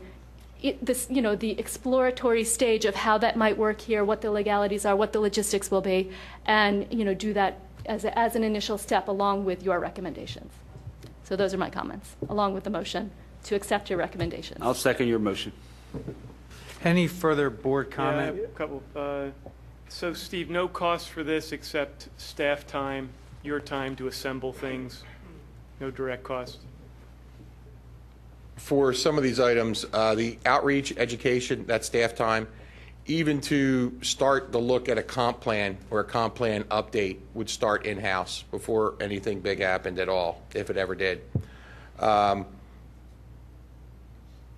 The request to Gilmore to provide proposals for that work doesn't cost us anything, but that's when your decision would have to be made if you wish to move forward on the proposals. There is one item that does cost something in here, and that's a North Wayne Park stormwater management system. I had that system televised because it has not been functioning properly. It was put in 95. There was recommendations by Chagrin Valley as far as the orifice plate. We did move that to its appropriate position, but the system was still not functioning properly. So we got a camera, closed circuit TV that's designed for that work. And actually, it could not even traverse the whole system because there's a large amount of mud, debris, sticks, branches, logs in the system. That's the one thing. To get that functioning properly, we need to have that cleaned out. The debris and the mud do two things. They reduce the volume of stormwater that system can hold because the pipes are a percentage full with mud.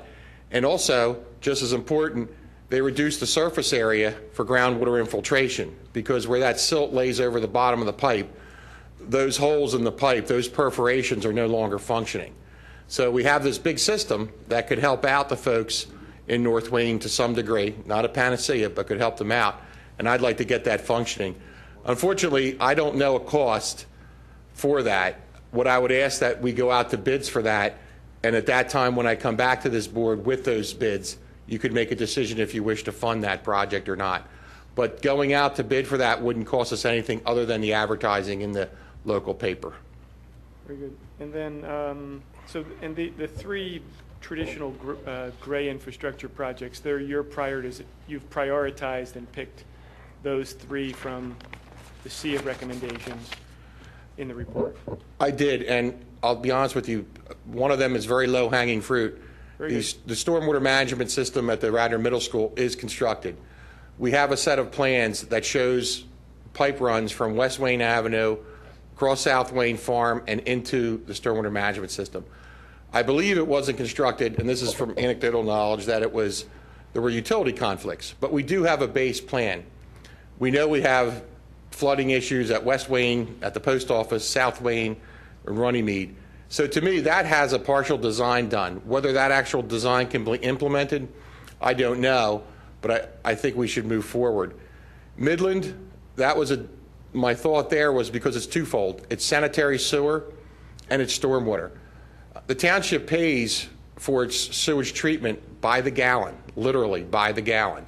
So when we have a big storm and our sanitary sewer pipes are full of stormwater, we are paying by the gallon for that. Now, the pumping station, Delcora, where all our sewage goes to, we're in the midst of rewriting an Act 537 plan. This board approved that motion to go forward with that. The city of Philadelphia, which treats our sewage, is looking at two things, not just raising the rates, but raising the penalties on wet weather flows. So what they're saying is, we don't want your stormwater in your sanitary sewer, and if you do that, you're going to pay more, and you'll pay more than you do now. So Midland was a twofold thought. We need to evaluate the sanitary sewer, and even if we don't construct it, we need to evaluate the storm sewer with it as one big plan. What we construct would be at the board's discretion. So to me, since that was somewhat of a twofer, I thought we should move forward on that because it's going to help us on both ends. And the third, forest, was because it was somewhat localized. I don't envision that as a huge project. We like to infiltrate the lower frequency storms, so if part of that project could be infiltration of the 1 or 2 year frequency storm, conveyance of the rest, but there are scant inlets on that road, and that road has some severe ponding for traffic. And I think Willow speaks for itself. We know that there's been problems down there. Now, what I'm suggesting is for the lower frequency storms, the 5-year, 10-year storms, not the huge storms when they come in for Willow, but to try to be able to address the smaller storms, which are still very problematic for some of the people at the low end of Willow. And as far as the big recommendations, using township parkland as stormwater management systems, I think they are all warranted, at least from an evaluation standpoint. But this was more or less things that I thought we could do on the short term rather inexpensively. Other than going to bid for the North Wing Park stormwater system, really all of this is staff time. But it would get the ball rolling. Just a couple of comments. Excuse me. I agree with Elaine's comment about the stormwater utility. On page 59 of Chagrin Valley's report, it was the #1 recommendation excuse me, to set up a stormwater utility, which is simply an authority that would be a mechanism to assess or make assessments against property owners, because honestly, stormwater is all of our problem, not simply the people who live along Gulf Creek or Darby Creek or whatever. It's all our problems because we all have impervious coverage on our properties, and we add to the stormwater runoff that goes into the sewers, which eventually finds its way to the creeks, and then wreaks havoc along any of these creek beds. I do think that part of Steve's recommendation here is budget driven. You were going after things that weren't going to cost us any money because we don't have a funding source. So I think it's really important for administration, particularly the financial guys, to look at this thing and come up with something that is workable. This was proposed several years back, and as I said to the folks up my way at the first meeting we had, there wasn't the political will by this particular board to push that thing through, to recognize that stormwater is a township-wide problem and not simply the problem of the people who live along the creeks.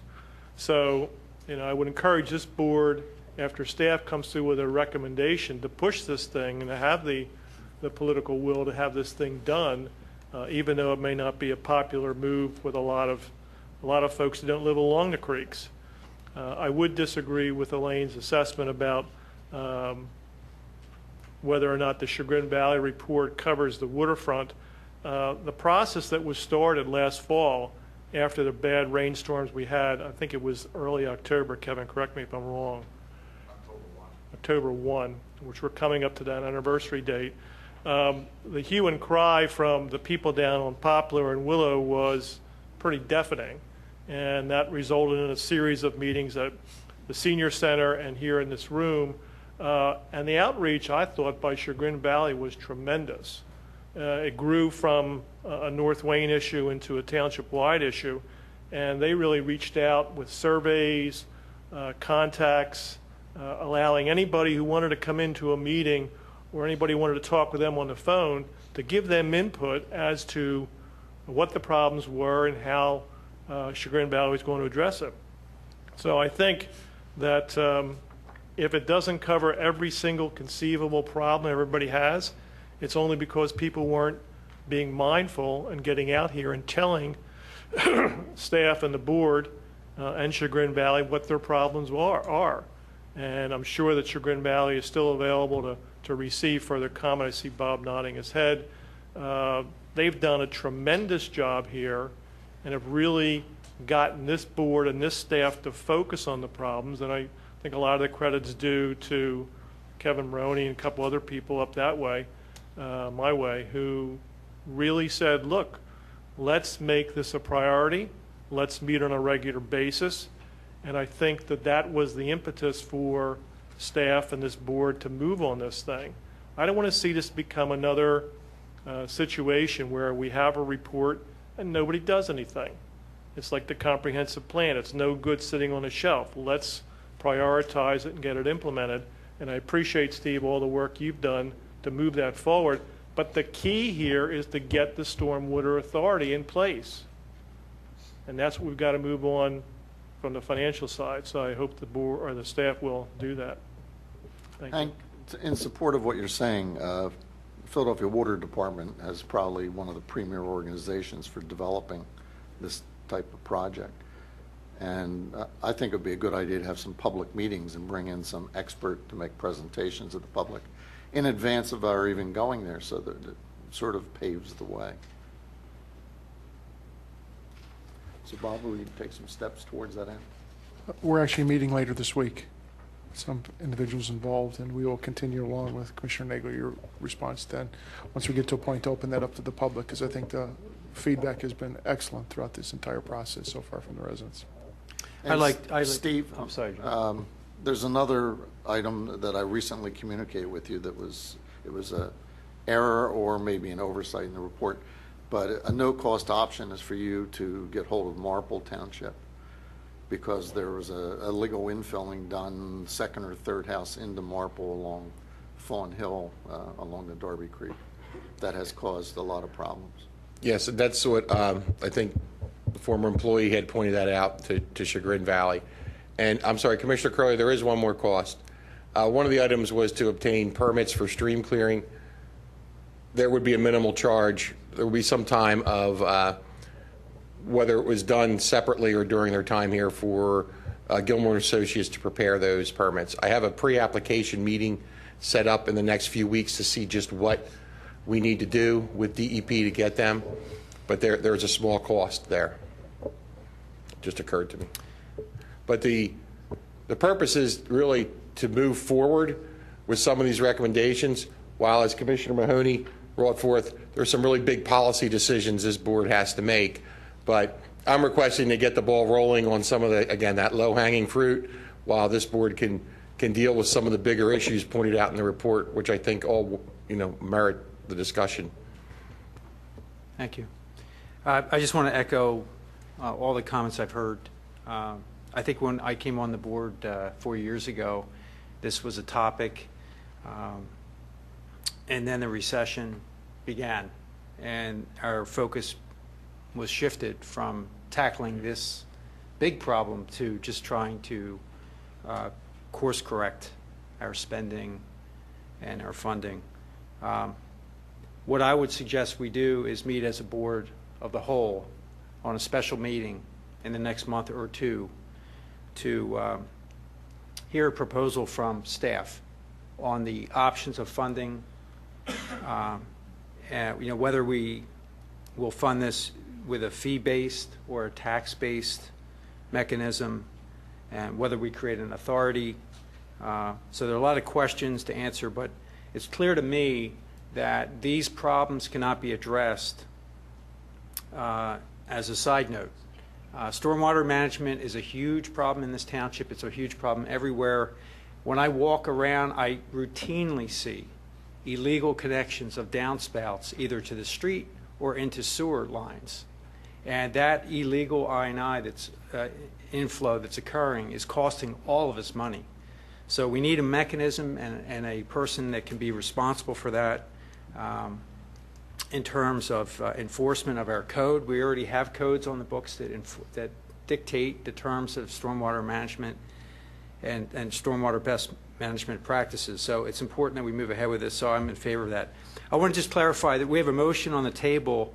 The motion was to authorize staff to proceed, but in essence the motion is to move, to authorize staff to create an action list based on the memorandum dated 9/23/2011 from Steve Norsini to Bob Zinkowski and Bill White. And in addition to that, to authorize staff, and engineering to evaluate the connection of a line to the RMS stormwater management system, to evaluate Forest and Willow Lane stormwater management, and also Midland Avenue stormwater management. So if that motion sounds appropriate, Elaine Does is that sound nodding. reasonable? Steve, is that summary? Yes, sir. If you can just also add in, if I may, just authorizing Steve to obtain bids for the North Wayne system as well. And I'll include in the amendment to get bids for the North Wayne system. Okay, do I have a second on my clarifying motion? Second. Okay. Any further board comment? Any public comment? Okay, I'll call the vote on my amendment. All those in favor say aye. Aye. Aye. Any opposed? Motion carries 7-0. And I'll call the vote on the original motion that Elaine had made. All those in favor say aye. Aye. Aye. Any opposed? Motion carries 7-0. Next item is the resolution 2011-118, request to purchase repair parts for the leaf vacuum trailer. I'll move approval of the resolution. Do I have a second? Second. Okay, any board comment? The amount of $6,371.40. Okay, any public comment? Seeing none, all those in favor say aye. Aye. Aye. Any opposed? Motion carries 7-0.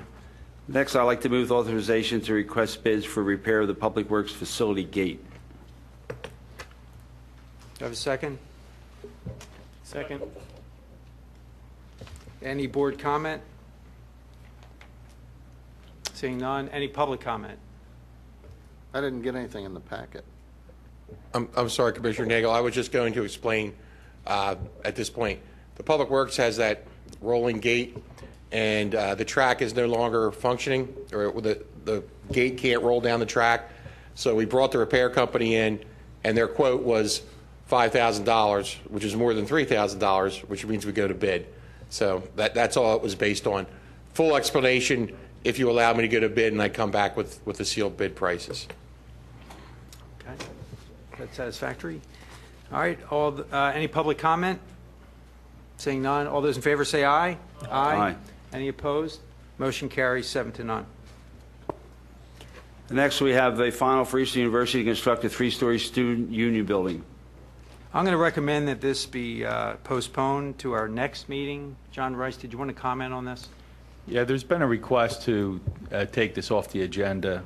There's still some discussion going on regarding the intersection improvements out there with Eastern Cabrini and the Township. So until that issue gets resolved, it may be your next agenda, it may be 2 meetings from now. But Mr. Cornelia, who was representing Eastern, asked that that be tabled for tonight. Has he sat through the entire meeting just to?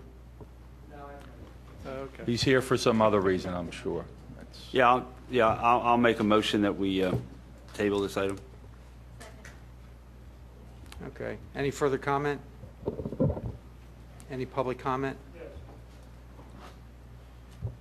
This is on the motion to table. Yes. Jim Schneller, St. David's Park.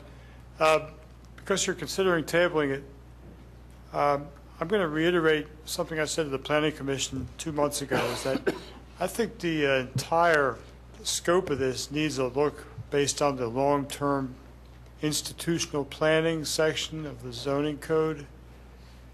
And I'd ask the department and the applicant to try to get something together for the board when you do finally review this, considering the properties that Eastern has, not just the West Campus, but any other properties, so that you can get a good look and look 5 and 10 years into the future, because any piecemeal kind of development, I think, is inappropriate. Thank you for your comment. Okay, all those in favor say aye. Aye. Aye. Any opposed? Motion to table carries 7-0. Then we have a preliminary of Rate 8 of Pennsylvania to consolidate 2 lots and construct a pharmacy with a drive-through at 237 East Lancaster Avenue. I I'd like to invite up the applicant or their representative.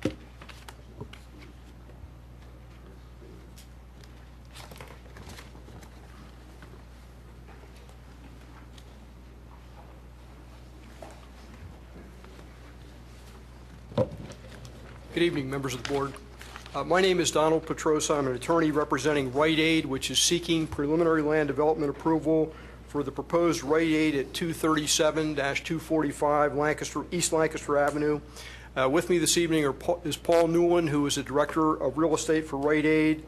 Also, Rhett Chiliberti of Bowler Engineering, who are project engineers, and Paul Mastropieri, who's the owner of the property. We've appeared before this board on this project in various different capacities and various different issues. The plans before you were dated March 9th, 2011, with a last revision date of August 11th, 2011. We have a copy of the review letter dated September 9th, 2011 from Gilmore and Associate Township Engineers, recommending that preliminary approval be considered at this time contingent upon the applicant addressing the outstanding comments in that review letter, as well as any comments of the Planning Commission or Board of Commissioners. On September 13th, 2011, we attended the Planning Commission meeting, and the Township Planning Commission recommended preliminary plan approval subject to the Township Engineer's outstanding review comments contained in his letter of September 9th, 2011. We've accepted the Township Engineer's review comments, and we submitted a response letter from Bowler Engineering, the project engineers, specifically indicating our responses to each and every one of the outstanding comments and essentially accepting those. If the board would like, I can have the project engineer give you a brief overview of the plan. It's probably been a little while since we've been here. If that's not necessary, I won't do it. We can go through, I can hand up the copies of the Bowler response if you like, which restates each of the engineer's comments and then our response to each comment in order. I would be okay with that. Any board comment at this point? Be clear, you've accepted them all. Yes.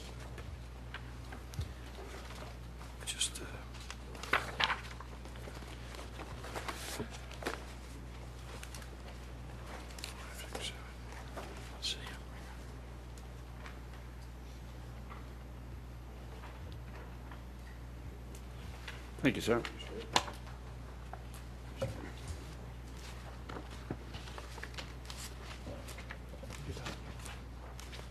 Just a question on process. We used to have caucus sessions, which were generally held after the regular public meeting, and it was pretty much an informational, educational session for the commissioners to understand a project. Have we done away with that?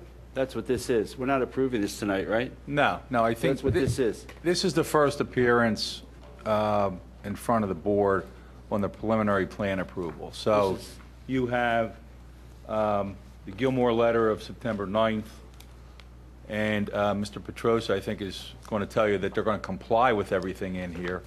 I would suggest that if he has issues with anything in here of this letter or any other issue he wants to discuss with the board, he should do that. And then conversely, if the board has any issues with anything in the Gilmore letter, or have that discussion tonight, but you don't have an approval resolution in front of you tonight.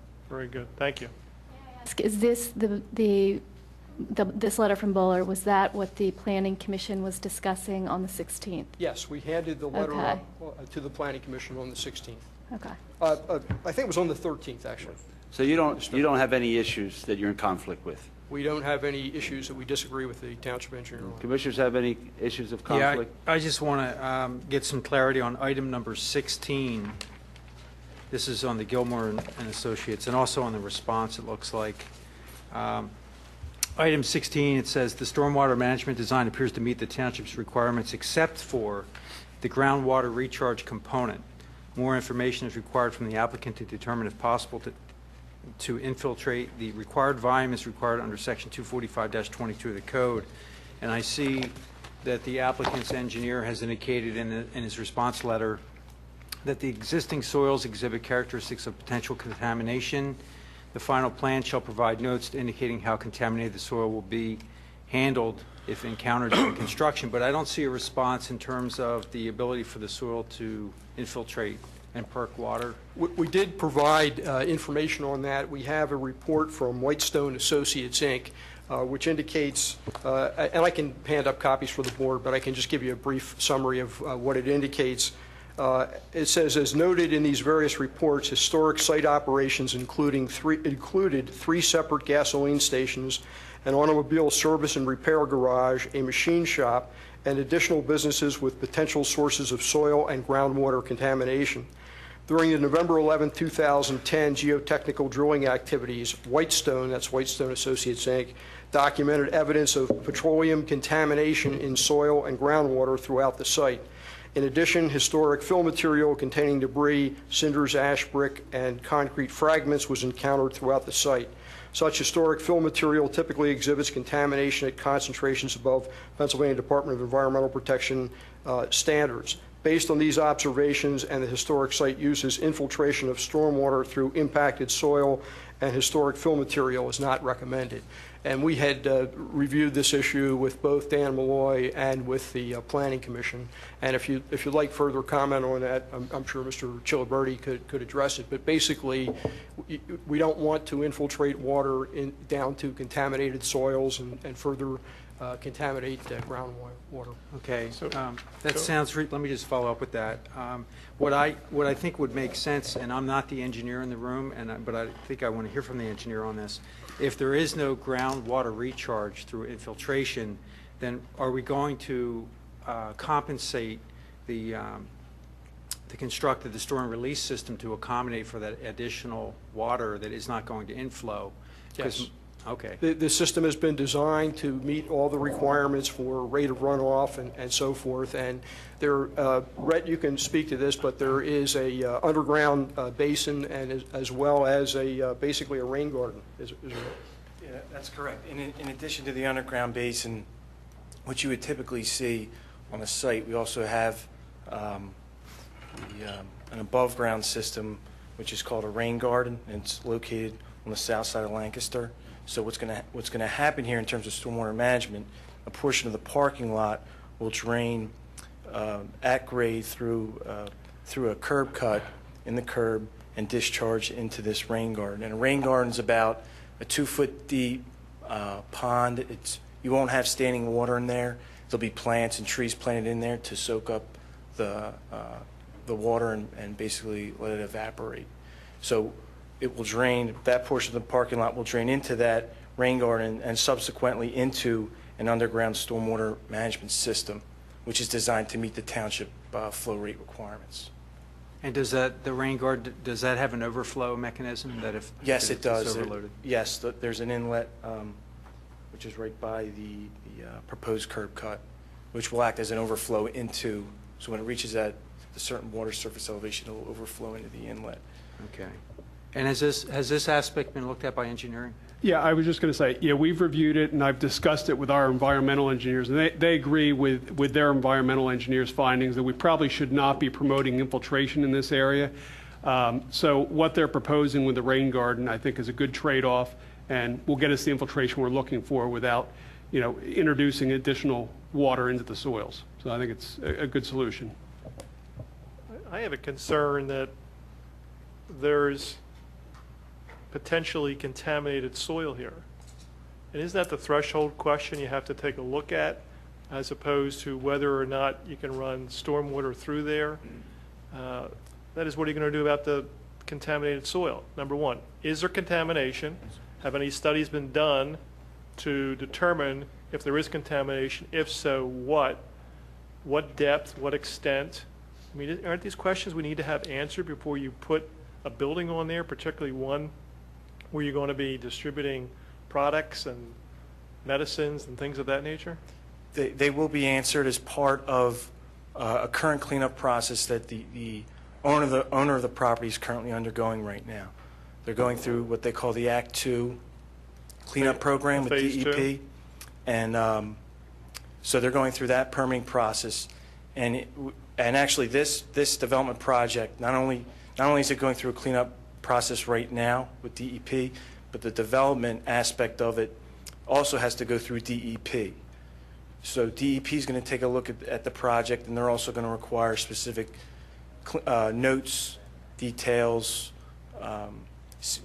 items added to the construction sequence, as part of that soil remediation process. I'm not surprised that there is contamination there, because back in the 90s when we did the maintenance facility for the township right behind there, they found contaminated soil, and I think the remedy in that situation was to inject the ground with microbes that actually consumed the contamination in the soil. I mean, all I can think of is little bugs eating bits and pieces of petrochemicals, but that's apparently what the...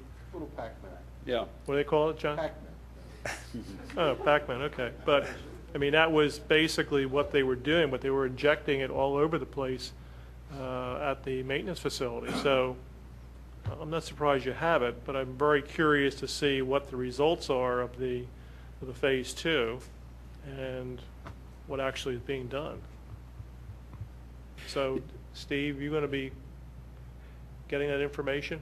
Well, I mean, if I could just respond, I mean, that it really is the crux of our comment 16, that there will be notes in the plan indicating how these soils are to be dealt with when they are come upon. So the contractor knows exactly what needs to be done. There's detailed notes, as the engineer alluded to, because a lot of these soils we won't know until we actually do the construction. So there will be notes, and there'll be a flow chart of how these issues will be dealt with as they're come upon. And how do we know that they're going to be adequately handled? Well, if we're already building, how do we know that the soil is going to be not contaminated at the end of the process? Well, there'll be testing done at the time of construction by their geotechnical engineer, and as well as the construction inspector on the township's behalf out there witnessing the work being done. All right. Well, I think this is something that really needs to be looked at very, very closely, because to think that we got a contaminated site, and I'm not trying to alarm anybody, but if we have contaminated soil in the center of Wayne because we had a couple of gas stations there, it's a great opportunity to clean it up. So, Do you have a final agreement for purchase? Or do you own the property? It's a lease. It's a ground lease. Okay. I had a couple questions about these notes. The comment 1, the discussion at the Planning Commission level was a little unclear, and there are 7 township spaces apparently. Oh, the parking. Okay, and you're moving the dumpster onto some of those. Correct. So the question is does there need to be an agreement for that? And has there been an agreement for that? Good question. Excellent question. What we're talking about here is that there are 7 spaces that are located partially on the township's public works facility and partially on the subject property. As you can see here, the property line goes like this, and then it jogs up like this. And we're talking about this area right in here. And there was an agreement between the property owner and the township that was entered into in 1997. And it provides that the township has the use of those parking spaces from approximately 8 a.m. to 4:30 p.m. when the public works facility is in operation, and that the applicant has use of those spaces at all other times, which would be after 4:30 p.m. when Township Public Works is closed, because it's employee parking, and on Saturdays and Sundays. The issue is that on our plan, we are showing the location of a trash enclosure area here and also a tote storage area. Mm-hmm. And what happened there, the derivation of that was originally there was a tote storage area up here where I'm pointing in the southwest corner of the property, right along the building. The Planning Commission didn't really like the look of it and asked us if we could move it somewhere, and that's why we're putting it back here. Also, we originally had the trash enclosure area over in this area, and the ordinance actually provides it's supposed to be located behind the building. So I talked to then Township Engineer Dan Malloy about it and said, Dan, could we locate the trash enclosure area here I don't think we specifically talked about the tote storage area. That was something we added later. And instead of having 7 spaces here for the township employees, have 5, and provide 2 additional spaces for the township on our property. Dan said that he didn't have any issue with that at all. I'm not suggesting that isn't a decision for the commissioners to make, but he didn't have an issue with it. And he even told us that these would be the 2 spaces that he would want for the Public Works employees. And that was one of the issues we're going to talk to Mr. Orsini about. I have some other issues to address with him as well. So that the comment in the Gilmore letter was, do we need some kind of an easement agreement for that? There is an existing agreement out there, and it's a mutual benefit, at least in my opinion, because the problem is that these are township public works spaces right here. The township has no access to these other spaces except through this property. There's a concrete curb separating those 2 rows of parking. And that's part of the reason that the agreement was entered into.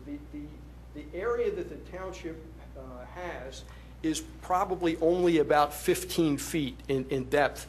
The normal parking spaces in Radnor are 10 by 20, and the WBOD, they're 9 by 18. And when they're angled parking, they're supposed to be 22 feet deep. So that there isn't enough room in that area to park township vehicles. Secondly, there's no way to access to them without this agreement. So that was the reason that the agreement was entered into. And that's the issue. I've written to Mr. Rice just recently, within the past several days, and sent him materials about this and asked him to, when he had an opportunity to review it, to give me a call and let me know his thoughts as to what documentation we would need with the township. I've seen a copy of that agreement. I don't think it ever got recorded, however. It was in recordable form. There were acknowledgments on it, but I don't believe it ever got recorded. But that's the agreement that the parties have been operating under since 1997. So when this comes back to us and it is time for us to vote on it, that will be worked out? Yes. Okay. Yes. I mean, ultimately, the board will have to act on that. Well, you're going to go to our staff, and we're going to take our Yes. staff Yes. recommendation of what they would like to see Yes, happen ma'am. there. Right. Okay. Now, you characterize the existing parking as not meeting the current code. Is that with the new design or the current? Yeah, both, because the whole area is 15 feet wide, so you don't have enough room for the length of a parking space. The code is all right. They don't have, there's only 15 feet in that one little area. They extend on their property. Right. The parking spots are to code. Right, But you couldn't fit them in that 15-foot spot to code. Oh, I see. Yeah. So they're properly laid out and they're accessible. I've parked there. I have, Steve, Mr. Norsini, do you have, let me make sure I understand this. So we would be losing 2 spaces from the original location, but you would be shifting, giving us access to 2 new locations? Yes, sir. Okay, so there's no net loss in parking? None at all. And Mr. Norsini, are you happy with that?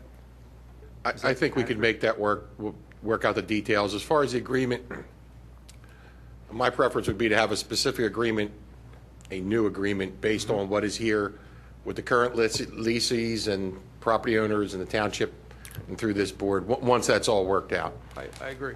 All right, so when it comes back to us, you'll have that agreement ready Yes. to execute, and it'll be part of the Yes. approval. I'll discuss that with Mr. Rice, and I'd be happy to prepare a first draft of an agreement. and Do you provide it have, Mr. Petrosa, the existing unrecorded agreement? Because I've never seen it. I do have one that I received from Mr. Malloy, and I will be happy to forward it to you. I can. Okay, my second question was about the waivers. They were not discussed at Planning Commission, and this is just a logistic question. When is that discussed? They actually were not all of them were discussed. Right. We were before the Planning Commission on 2 different dates. We discussed them all on April the 4th. Okay. We came back on September 13th, and most of the discussion was regarding one particular waiver, which has to do with the ordinance provision about how many parking spaces you can have without having a tree or landscaping breaking it up. And we did discuss that issue, but I don't think there was any discussion about the remaining. So did they make any recommendations as to those waivers? I believe they did. The waivers are listed on the plan, and they recommended approval of the plan. And I'd be, whichever waivers you'd like me to talk about, I'd be happy to address them. Well, I'm really interested in hearing I didn't watch the first meeting, so was there specific endorsement of waiving these features, or was it just assumed because it was on the plan? There's a list of waivers here. Right, Someone raised the question, one of the Planning Commission members, about the first one of the waivers. They didn't seem to have any issue with the other three waivers, but they raised the issue about the first waiver, so all of the discussion related to that first waiver. We discussed it, I thought, reasonably thoroughly, and they voted to recommend. All right, well, I'll go back and watch that. But to our engineer, Dave, have you made a recommendation about these waivers? You have no language in your letter. Well, again, I mean, I think they were discussed with Dan in the April meeting, and there was, consensus of approval at that time. Okay. So by implication of my recommending approval of this plan, I was implying that I'm okay with the waivers as well. Okay, thank you. My last question has to do, well, sort of has to do with the sign requirement, which is about the Welcome to Wayne sign. Yes. However, my question is not about that sign. When this came to us as a special exception or conditional use or whatever it was at that point, we discussed a sign. I don't know if it ever got formally incorporated, but the sign that we had discussed was a pharmacy prescription pickup only sign. We have that signage on the plan. That is on the plan? That's noted on the plan. Okay, because most Rite Aids say pharmacy pickup. They don't specify prescription drug only. Right. And I think we feel strongly that it's only prescription drugs that you can pick up at this window. We agree. And that should be indicated. We agree. And that's on the plan? Yes. Okay. Thank you, that's all I had. You can't get a half gallon of milk? You cannot. It won't fit through the little window. Okay, any further questions from the board? I will allow public comment, even though this is a caucus. You're welcome. If you have a public comment, you may come up now and state your items. Who? Yeah, I can. Hi, Baron Gemmer, South Wayne Avenue. I'd like to go back to the point that Elaine was addressing regarding the waivers. First off, obviously, it's a very large number of waivers.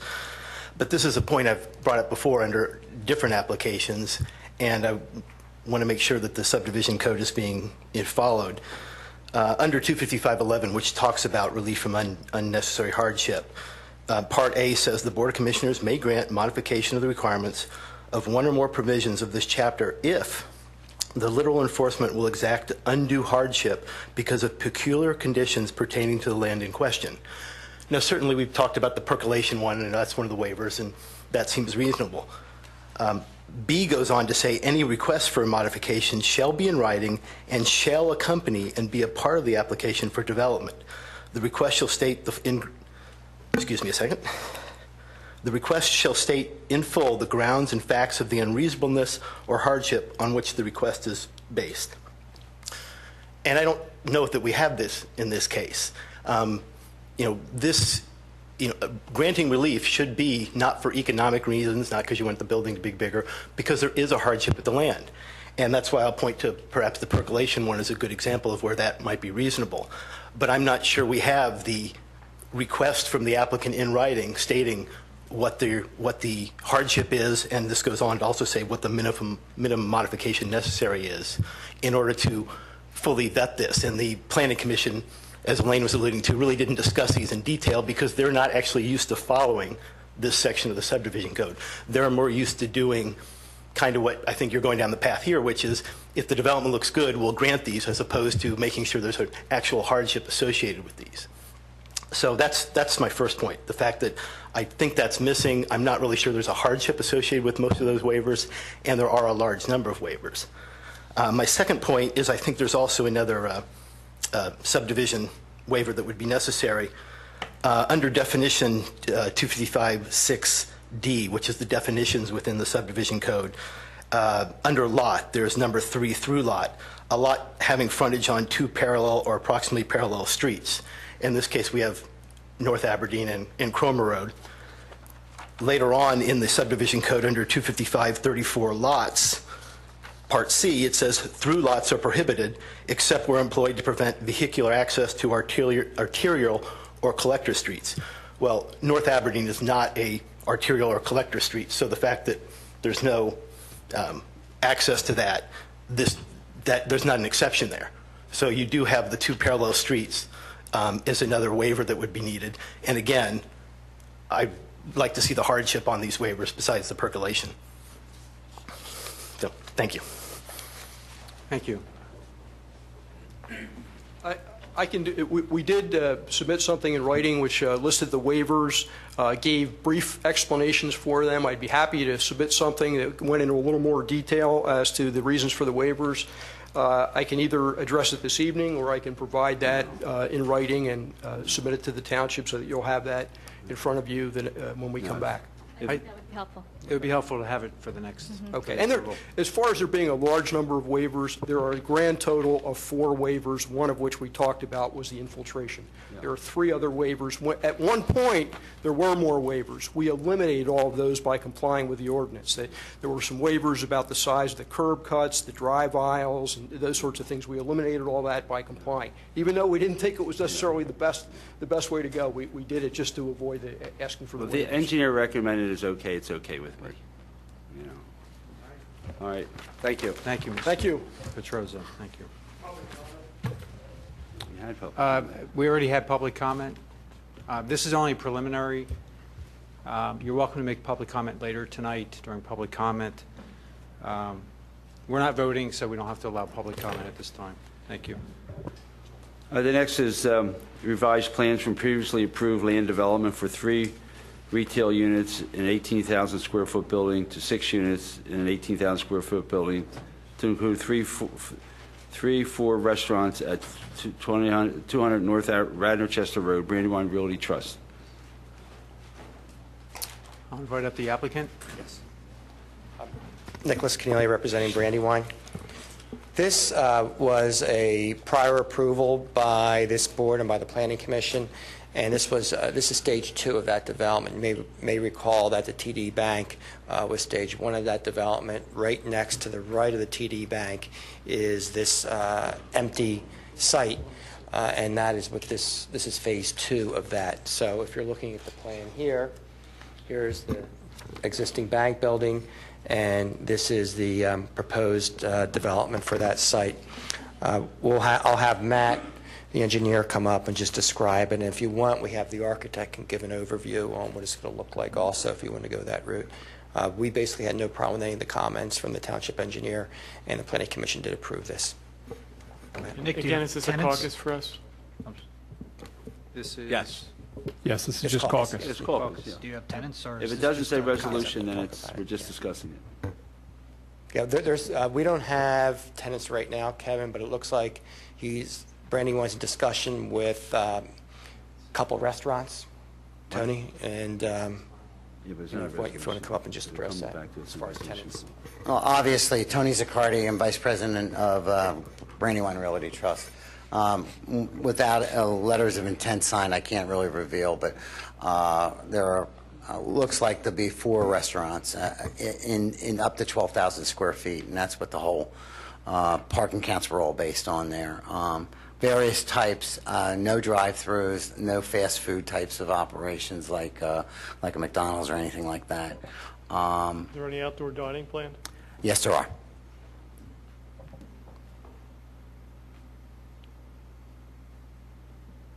There's a lot of silence in the room today. Is outdoor dining allowed in that zoning district? Yes. Yeah, I believe I'd be accurate in saying yes. John, but yes, and I believe There's been a lot of discussion regarding outdoor dining there. Appears as if it's a permitted use in that zoning district. However, I've suggested to Mr. Cornelia that that needs to be defined a little bit better, and whatever would be proposed ought to meet the same standards that you have in the WBOD. the design review, and everything else that you apply there should apply here. We also are basing the parking calcs, I believe, on the number of outdoor seats. Is that correct? Unlike what the discussion in Wayne was, the parking counts actually include the outdoor dining. It's not like we're not asking for credit or anything like that. So if they're asking for 50 seats, that includes the outdoor dining seats. It's not separated like it was in Wayne. Do you anticipate having liquor licenses at any of the establishments? We would assume. All of them? Some of them? Again, Tony, I would assume all of them, but I don't know if. Sorry, Nick. In anticipation, at least one of them would be wine and beer only that I'm aware of, and the other three, I believe, would be a full liquor license. So you would be coming to us with a transfer from an intermunicipal transfer request? Yeah, Mr. Mahoney, I'm not sure of the total process, but whatever it is, we'll have to Well, work if you're getting through it. if they're getting the liquor licenses from somewhere else outside of the township, then it has to come before the board on the intermunicipal transfer. Brandywine would do that, the restaurant would do that. The restaurant would do that. Wouldn't be Brandywine. Well, I understand. I have a question for the developer. Just really out of curiosity, did you consider using porous pavement for this parking lot? It's a great idea, but our water table is way too high here for us to consider doing it. We just recently did test borings. Matt can speak to them, but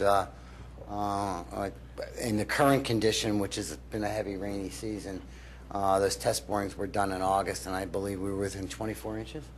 Yeah, 24 inches of the soil. Well, the mainline health Yeah. building right next door floods regularly. Right? Yes. Well, this is the site of the old PennDOT building, Right, correct? correct. And you talked to anybody from PennDOT who worked there. There's a stream In that a heavy goes under here. rainstorm. Yeah, there's a stream there. Yeah, well, there won't be a basement like they had, so, I mean, obviously, but the fact still remains is that the original plan had a underground basin with But it was underground. the ability to percolate through, and we've eliminated that because of the high water table line there. So there's a series of rain gardens that will be in the front, and that will be the resolution to the stormwater management plan. And what would the other couple units be? A primary retail. I mean, it could be a clothing store. It could be not a bank, because we wouldn't have another retail bank like a bank, but it could be a brokerage house or something like that. Any other questions from me? No? Okay, thanks. Member of the public? Yeah, any public comment on this application?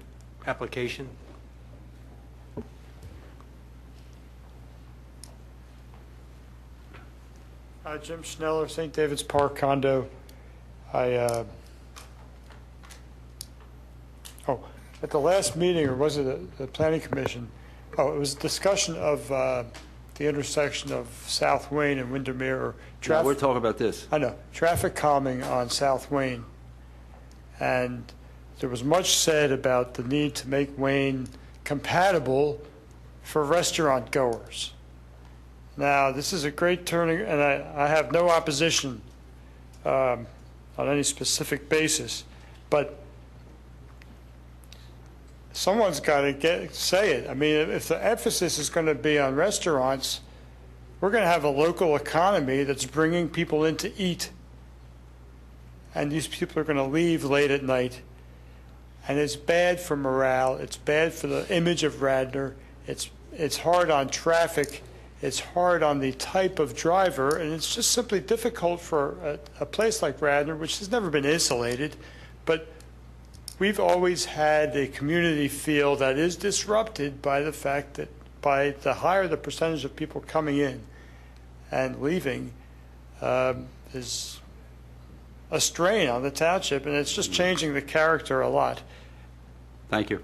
Thank you for your comment. Mr. Chairman? Yes. If I may, for the consideration of the board, to ask Brandywine here if they'd be willing to fund 100% of the cost of a traffic signal, I believe just north there and right in front of the high school. Because again, with additional traffic, and that would ask if that could be a potential condition. We've agreed already in the preliminary plan approval that it would fund a third of the traffic signal. we can't agree to fund 100%. Also, I don't know if the warrants are going to be there for a traffic signal this close to another traffic signal. We did talk about if there was a need for a pedestrian crossway, which may not be a bad idea in that area, that we would be willing to fund that. Is this a state road? The state road. There's a pretty good example right down Lancaster Avenue of two lights real close to each other, 320 and right in front of the old skating rink. What's it called now? Villanova Center? Right. For Pretty the close. entrance right there. But I think what you're talking about is that the traffic light we'd be talking about would be really at the school lane or whatever the name, Radar Road, I guess is what it would be. That's correct, and I think I would Nick's done a nice job of making his point for his client. I think it would be well-needed and well-deserved there at 100% of the cost, because again, there will be additional traffic that'll go there. And I think when you look at the safety of the students and based on where the buses go and that, I think this would be a very good gesture on behalf of Brandywine. What about to be able to a pay 100% of the cost. what about a crossing guard? I mean, some of those students are 14 and they have off-campus privileges, so they would be frequenting these restaurants during school. Possibly, and that's really a school district issue. Far be it from me to advocate doing away with open campus. My children have already been through it. If I had advocated before, they probably would string me up.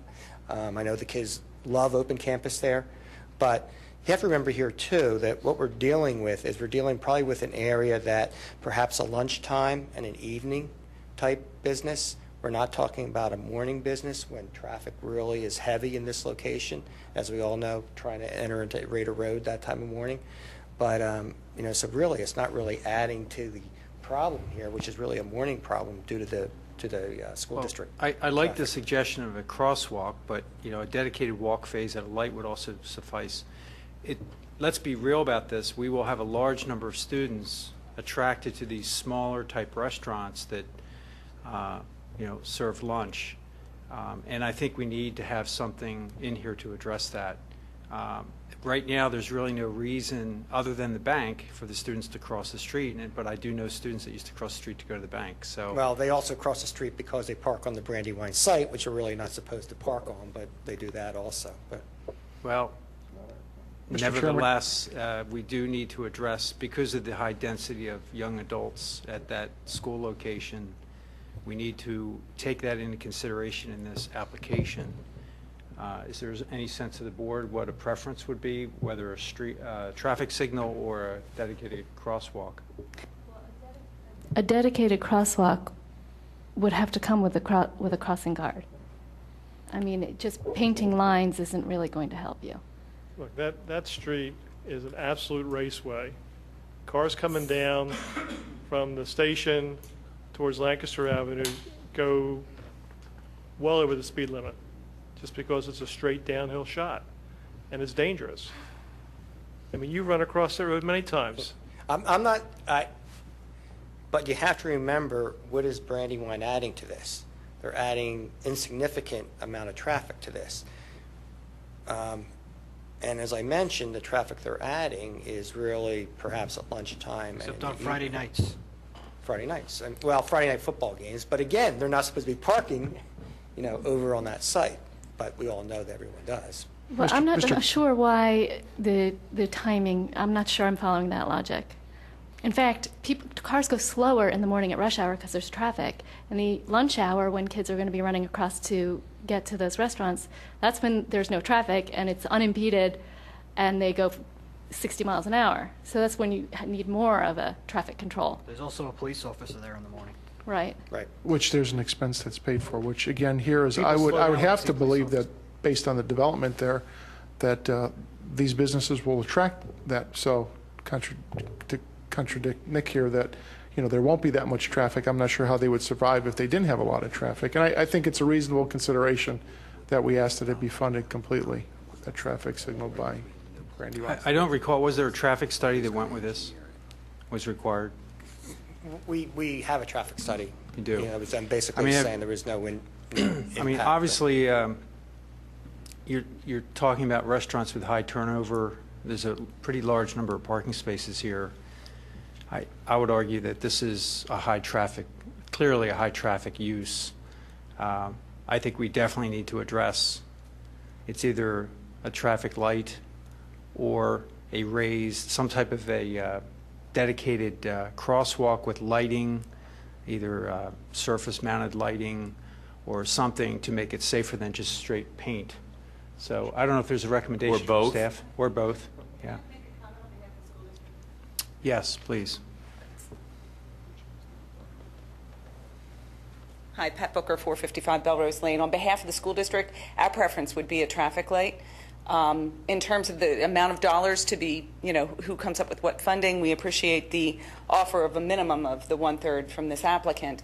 I'll leave that to you, but I just want to make sure it's really clear. We much prefer a traffic light. It's not just a crossing pedestrian issue. It's getting these students, it's a consolidated group of kids that are new with driver's licenses. We already have issues, and even it's not just school issues. It's when school's out and there are sports and kids are coming and going all afternoon. Our concern is about traffic light. And we actually have talked about this in traffic a number of times that I've been in the traffic meetings, and we've talked about putting one either at Raider Road or at the other entrance to the high school, maybe doing one way through. The school district is committed. It's on our agenda for our facilities committee to look at the traffic coming on and off that site and do what we can. But getting a traffic light there absolutely positively is key to us. So however it's paid for, we can talk about that further. Well, would a traffic light be approved there if the driveway doesn't come out at the traffic light? Yeah, the driveway right. I mean, the traffic light is for Radnor High School, it's not for this site. Correct. Our driveway has, our entrance is in. It's been in since the bank was built. There is traffic light at this entrance into our site. Quite frankly, it was there when we bought the property, so I can't give you any history on when that went in. The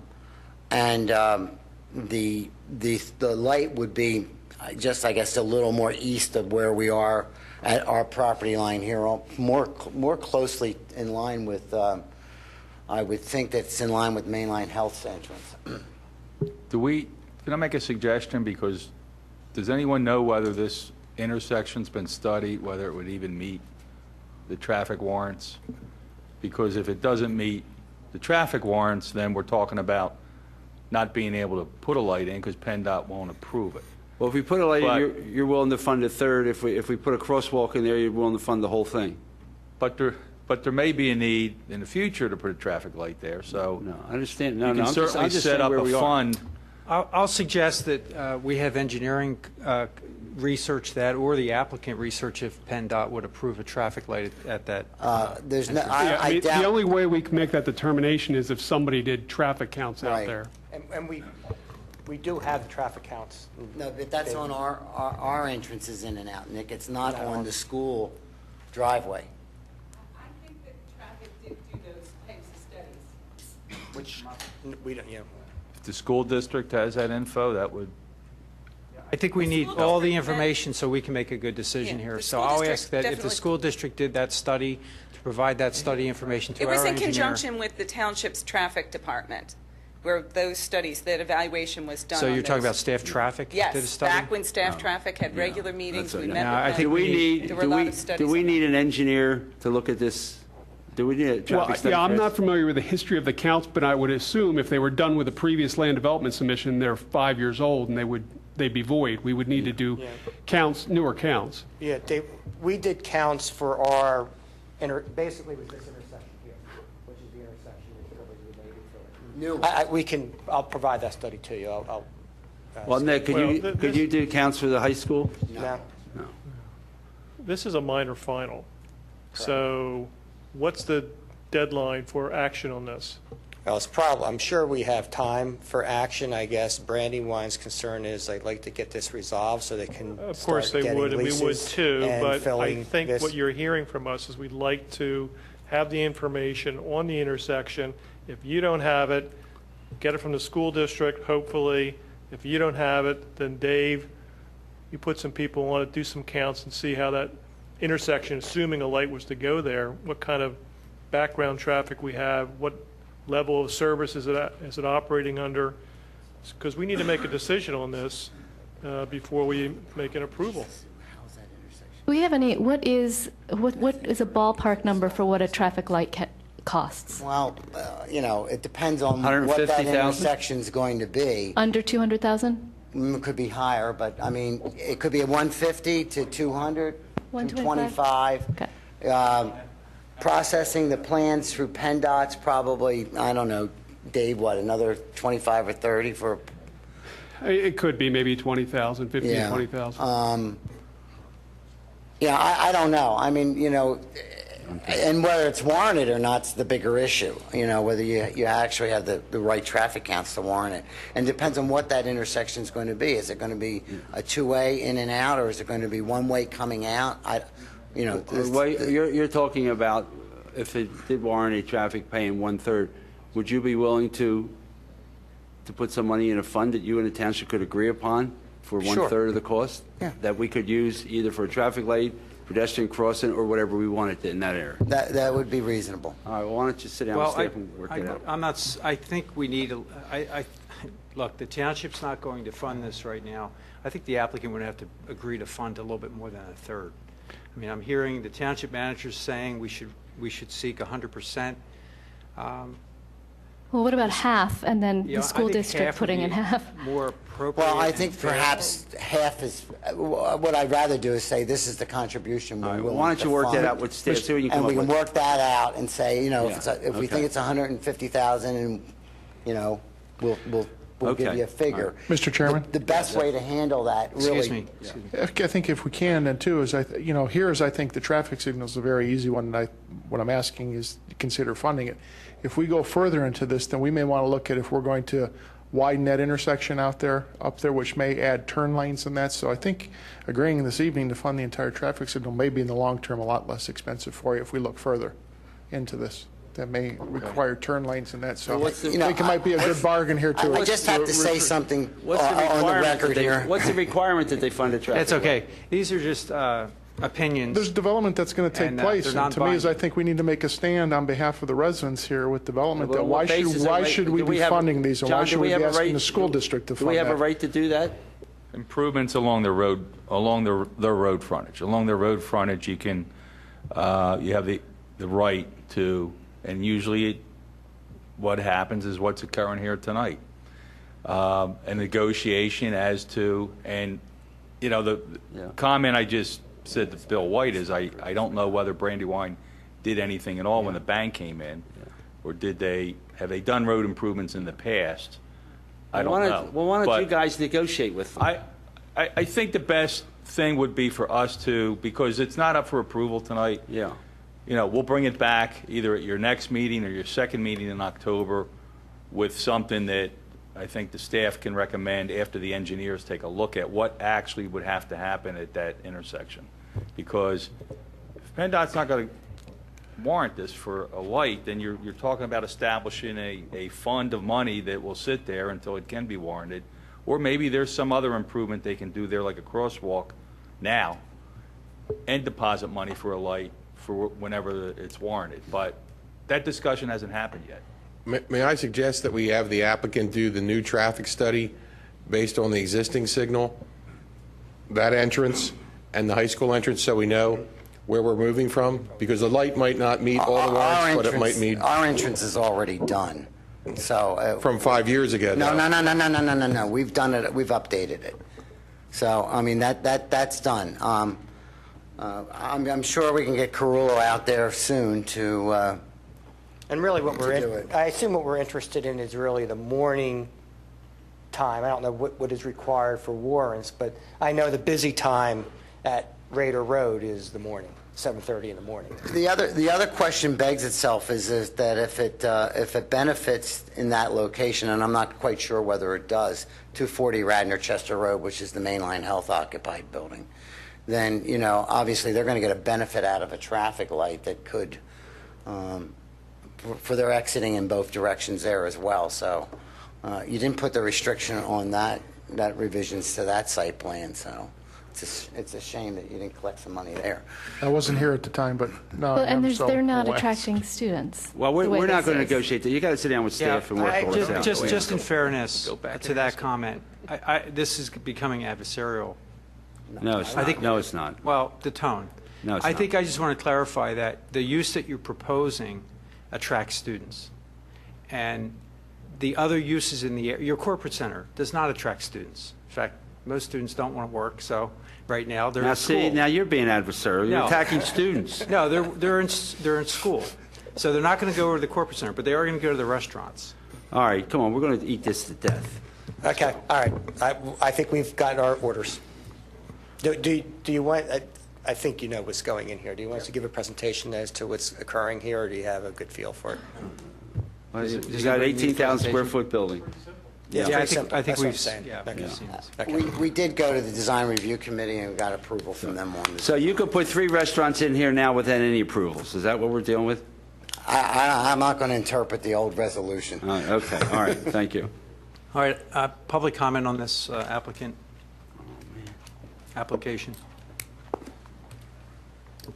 Baron Gemmer, South Wayne Avenue. I'm not going to talk about traffic, just real briefly on the outdoor dining, and I'm also not going to speak to whether it should be made the same as the WBOD or not. I'm not familiar with whether the proposed dining is going to be sit-down service or order off a menu or where it's going to be located, but within the planned business district of the zoning code, 28061 special regs, talks about storage of merchandise and things. In the second half of it says, and no goods, articles, or equipment shall be stored, displayed, or offered for sale beyond the front lines of the building. So I don't know if that restricts in any way where the outdoor dining could be, not subject to changing the entire ordinance to make it with WBOD, but typically they're at the side. Okay. I wanted to bring that up because I couldn't see it up from there, so that's all I have on that. Thank you. Thank you. All right, that concludes Okay. the caucus on that item. The next, I'd like to move the approval of resolution 2011-120, granting approval for subdivision 2011-S08 final of St. Martin's Church to subdivide the property into 2 lots. Lot 1 will contain the church and access building. Lot 2 will contain the existing carriage house and be a separate residential lot. A new driveway will be constructed at 424 King of Prussia Road. And I move the approval of the resolution. Is there somebody here from St. Martin's? Do I have a second on that? Which driveway on Glen Mary is being Thank you. closed? I'm sorry? Which of the 2 driveways on Glen Mary is being closed? Neither of them. There was a note, maybe I misunderstood it, hang on. I'm sorry, I'm John Riley, the rector's warden at St. Martin's Church, right? I thought there was a note that said something about a closed parking. There's a portion of the interior drive that's being removed, and therefore it won't be a through driveway the way it is currently. I'm sorry, which of I'm the... looking at, maybe I'm not, Which of the I'm Gilmore looking at comments are we page looking 2, the bottom of 6. Number 6? Right. And it says, the driveway from the parking area to Glen Murray Road will cause the parking to become a dead-end parking facility. So there's 2, now maybe, there's the entrance on the corner of Glen Mary and Yeah, Bell I'm Road. sorry, I there's the don't one have, up I'm by the sorry, I don't have church. my plan or my engineer with me, but there is in essence, an internal driveway between an entrance that we have on King of Prussia Road. Right. That goes by the Bolingbroke Yep. Mansion, up the hill, past our carriage house. Past the residence, and then up to our parking area, Right. which has an exit on, at the corner Yep. of... Yep. Thanks. Has an exit on the corner of Belrose and Glen Mary. Yep. And has another entrance nearer to the church on So am Glen I Mary. misinterpreting what I was reading, that these 2 entrances that are here are staying? That's correct. Okay. I thought one of them was closing. No, the concern here is that Right, okay. under the approved plan, the interior driveway will be cut off.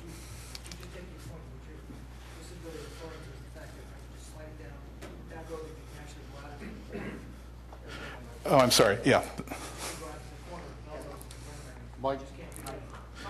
Sorry. That's right. Currently, there's an internal drive. Here's King of Prussia Road. Runs past Bolingbroke Mansion, up the hill, past our carriage house, continues through to the parking area. Right, There's the and so corner. now you won't be able to do that? Correct. Okay. You won't be I able just- to make that I just trip. misunderstood the comment. Yeah. And with respect to all of the other comments in the Gilmore letter, we have either agreed to them or resolved them in satisfaction, I believe, of the engineer's comments. Okay, any board questions? Seeing none. Any public comment on this this resolution 2011-120? And Commissioner Mahoney has stepped out. He seconded this motion. Does he need to be present for the vote? Nope. No. Okay, I'll put it to vote. All those in favor say aye. Aye. Aye. Any opposed? Motion carries 6-0, noting Commissioner Mahoney's absence on that vote. Community Development, Commissioner Curley. Commissioner Schaefer, Library. Nothing for library tonight. Thank you. I have nothing under Public Health. We have item number 14, motion to move into executive session. I think for a matter of process, I want to move that up to now. So we're going to go into executive session, if you guys agree, just for about 10 minutes or so, and then we'll come back out to finish up the meeting. This way, if we have any, we have a business tax settlement we need to hear from staff on, which cannot be discussed in public under Act 50. So we'll just go in very briefly to hear the explanation. 14. Well, the motion to move into executive session. John Rice, do we need that to be on the agenda to vote on the business tax settlement? It's under, would be under new business. Well, it would be under new business, so we would, is that appropriate? Should we be doing this as a regular item? You've got to vote on it tonight. Okay, so it's a new item under new business. It's Right. not on the agenda, but you've got to take action on it tonight. Okay, do I have a second on that? Second. Okay, all those in favor, say aye. Aye. Aye. Opposed? Okay, So- we're going to head into executive session for about 5 to 10 minutes. Okay, let me make an announcement that when we return from executive session we're going to continue on with the meeting. We'll have old business, new business that's stated, and public participation. Under old business, we will be discussing and potentially voting on a motion concerning the school district property maintenance agreement that's due to renew expire on December 31st. So the board will be making a motion. Someone will probably make a motion on that. So when we come back, we will be discussing that. So if you're interested in that topic, please stick around for about 10 And then, more minutes. We can also vote if we talk about the issue with the appraisal. and No, we we're not going to decide- discuss that we're not going to discuss that. We don't have time to do that. We'll be back in 10 minutes.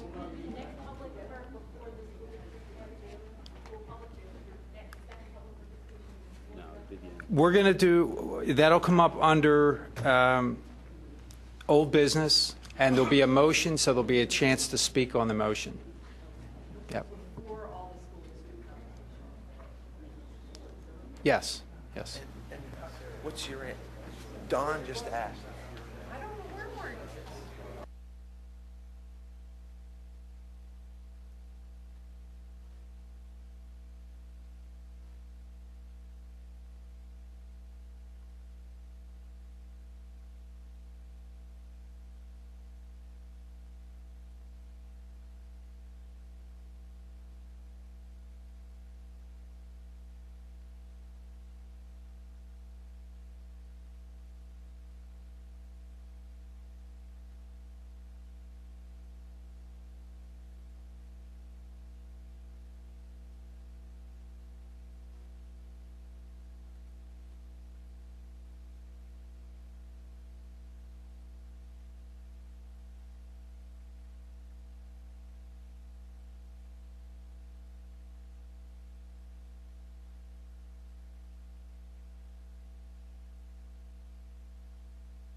Hey, Jim, we're going to head back into the meeting.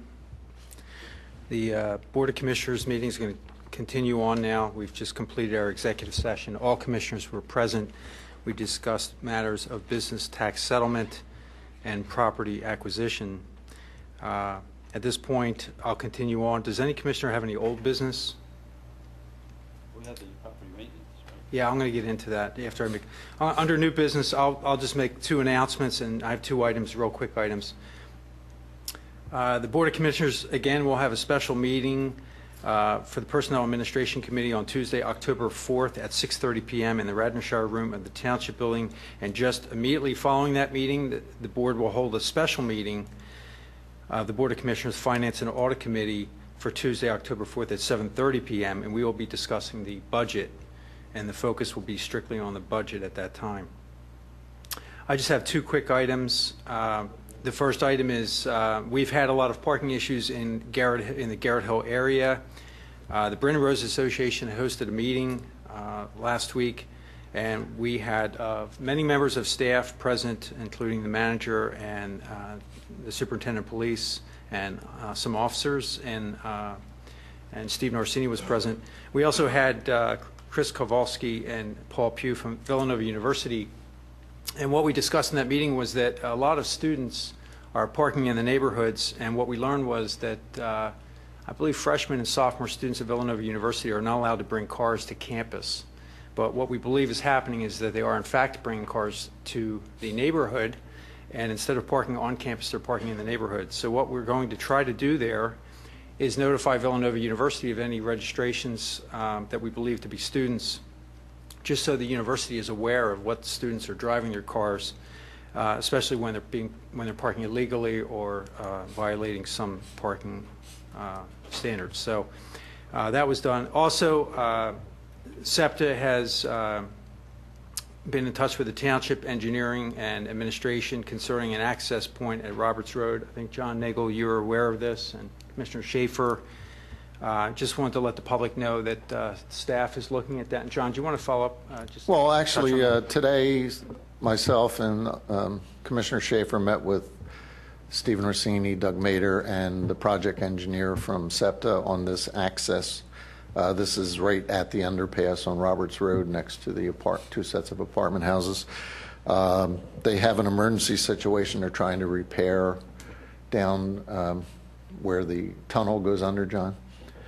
And they're really pushing to move on this, but we basically told them they haven't submitted one permit yet.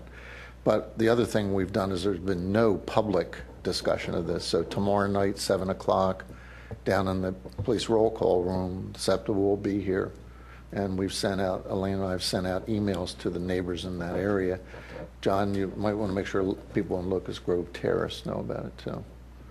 I appreciate you taking the lead on that. Yeah. I also received some emails from alarmed residents when they heard the news who are adjacent to the proposed work.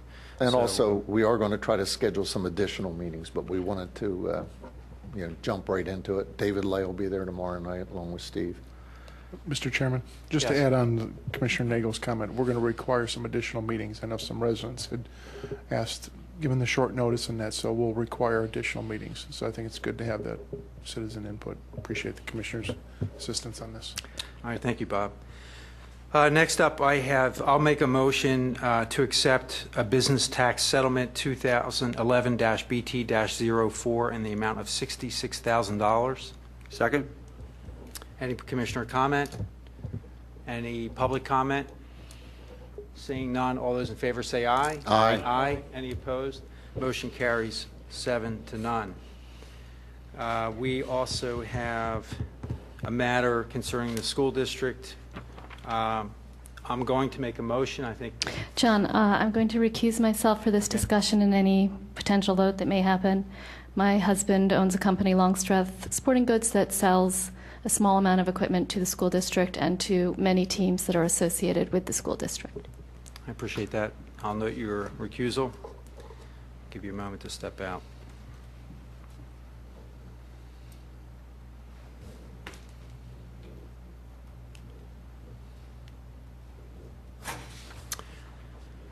Okay, I'll move to I'll move to have our solicitor give notice to the school district concerning the current property grounds maintenance agreement that was due to expire or renew 12/31/2011. This is, and also to begin negotiations with the school district for the new 2012 agreement. This is something that's been going on probably close to 2 years now. The township and the school district have been working on details concerning the property maintenance agreement that has been in place for many years.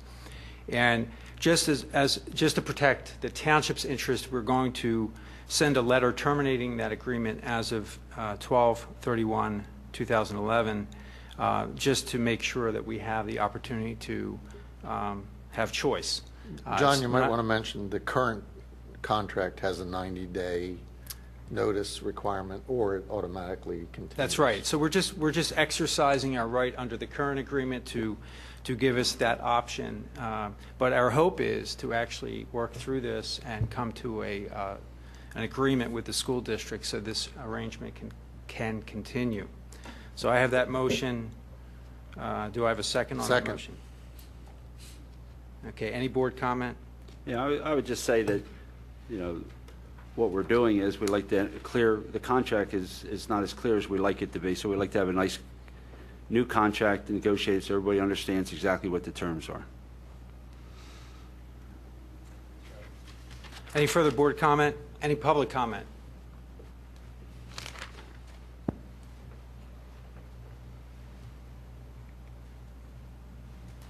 Hello again. Pat Booker, 455 Belrose Lane. On behalf of the school district, I have a statement that I would like to read. Since 1983, the school district and the township have had a grounds maintenance agreement where the township, in addition to taking care of its properties, maintained property that was owned by the Radnor Township School District. The details of the agreement are complex. However, the purpose of the agreement was to provide valuable resources for the township athletic and recreational programs, produce desirable economies of scale, and provide valuable benefits and significant tax savings to the residents of Radnor. I think it's fair to say that the results of the many years of working together, we have together contributed greatly to the thing that makes Radnor a great place to live. The township employees do a fantastic job with care and attention to the detail that is very hard to find in an unaffiliated third-party vendor. Another result of the long-standing grounds maintenance agreement is that the responsibilities of the township and the school district have become interwoven and oftentimes are indistinguishable. Examples of some of these responsibilities would be scheduling of field time for sports events, running of summer camp, and scheduling and supervising and operations of many other activities that take place on the district and township-owned properties throughout the township. Regardless of whether it is actually the responsibility of the township or the school district for certain activities, because of this agreement, our mutual constituents have become accustomed to the current practices, and a hasty change from this practice without proper analysis, planning, and communication is not in the benefit of the Radnor citizens of Radnor Township, the Radnor Township governance, or the Radnor Township School District. A dispute regarding payment under the terms of the contract has arisen, and after working long and hard with the Township administration, we are close to being able to work out a resolution on that matter. The grounds maintenance agreement expired in 2010 and continues on a year-to-year basis unless notice is given at the end of September. I know that you will be discussing it this evening. I thought I was reading this before you went into your executive session. There are educated arguments on both sides as to whether the new grounds maintenance agreement is appropriate or prudent moving forward. One thing that I'm fairly certain of is that the dissolving of the grounds maintenance agreement in a 3-month period of time is not enough time to undo decades of accepted practices or promises, quite frankly, that are in that document, or properly put in place systems that have taken years to refine. In discussing this issue with the district administration and my colleagues on the board, it is apparent that this agreement is like an onion. For every layer you peel off, there's many more underneath it. The unintended consequences of dissolving this agreement are numerous, and the confusion and disenchantment that will be felt throughout the community is simply not necessary. To avoid that disruption, the district proposes that the agreement be extended for 1 more year with a historical 5% increase to the costs that you have agreed to for the 2011 agreement year. During that 15-month period, we can work together as a community to determine A, whether it is beneficial to reach an agreement for a new long-term grounds agreement, or B, if it is determined that the agreement is not feasible, then we can understand the implications of dissolving the agreement and, more importantly, put together a plan to replace the processes and systems accordingly so that our residents do not face disruption or have to pay financial consequences with regards to the many activities held under this agreement. Thank you. Thank you. Okay, any further public comment on the motion on the table? Seeing none, all those in favor say aye. Aye. Aye. Opposed? Motion carries 6-0, noting Commissioner Schaefer's abstention and not being present. At this point, I'm going to open it up to... Can I say one thing, John? Yes. I had said earlier that we would talk in executive session about the appraisal, and I'm satisfied with the explanation given to us by the solicitor. So I don't intend any action on that. I'll just comment on that as well. I'm certainly in favor of all the transparency we can have, but after listening to our solicitor, I do believe that the document that's been requested, the appraisal, contains proprietary information that is germane to the negotiation. And the point is that document will become a public document if this board decides officially to move forward with any type of acquisition of land.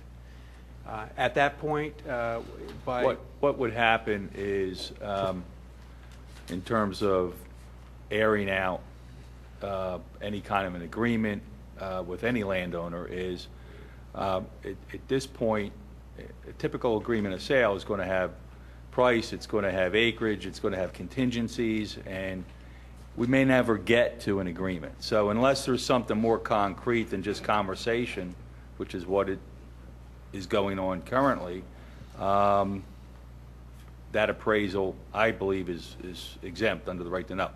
But if it moves along and it's concrete, then what has to happen for this board to approve it is it's got to be approved by an ordinance, which means it'll be introduced, the board will authorize it to be advertised, and then there'll be a public hearing on that ordinance with whatever the terms of a potential agreement would be.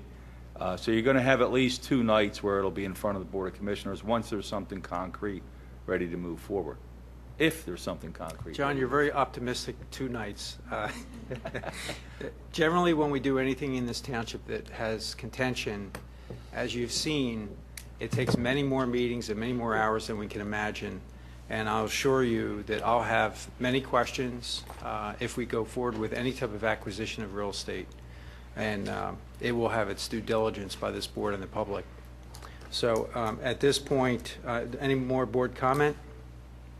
At this point, I'm going to open it up to public participation. You have a request for waiver of... Can't speak to the ordinance.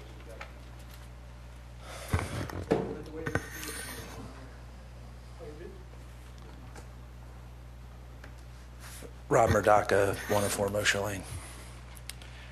I have a few questions about the appraisal that are not about releasing the appraisal, and they're not about price, which is really what it comes down to, what needs to be private in negotiating a transaction.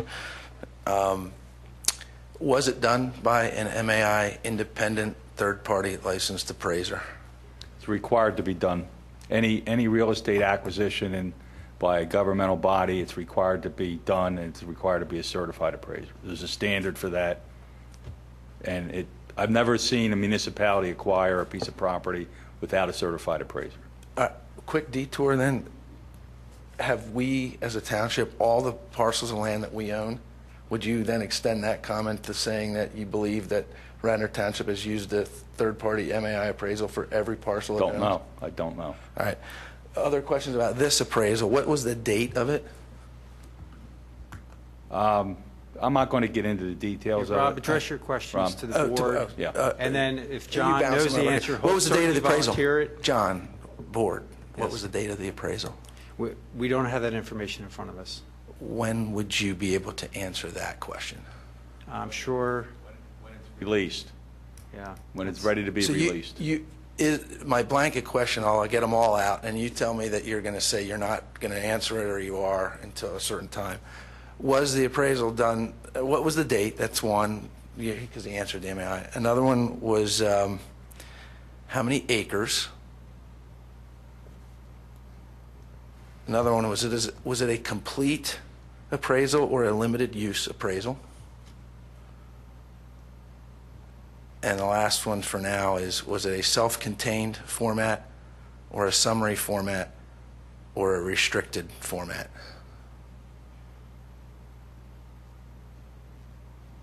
Rob, what was the second format? Of self-contained? Self-contained or summary or restricted? Okay. We're not prepared to answer the questions now. We'll have John Rice look at those questions, and if he can answer them, he will. And if he can't, how will the information come back on the answer? Well, John, would you agree to send Rob a communication? Sure. Yes, a formal communication to you. Great, okay.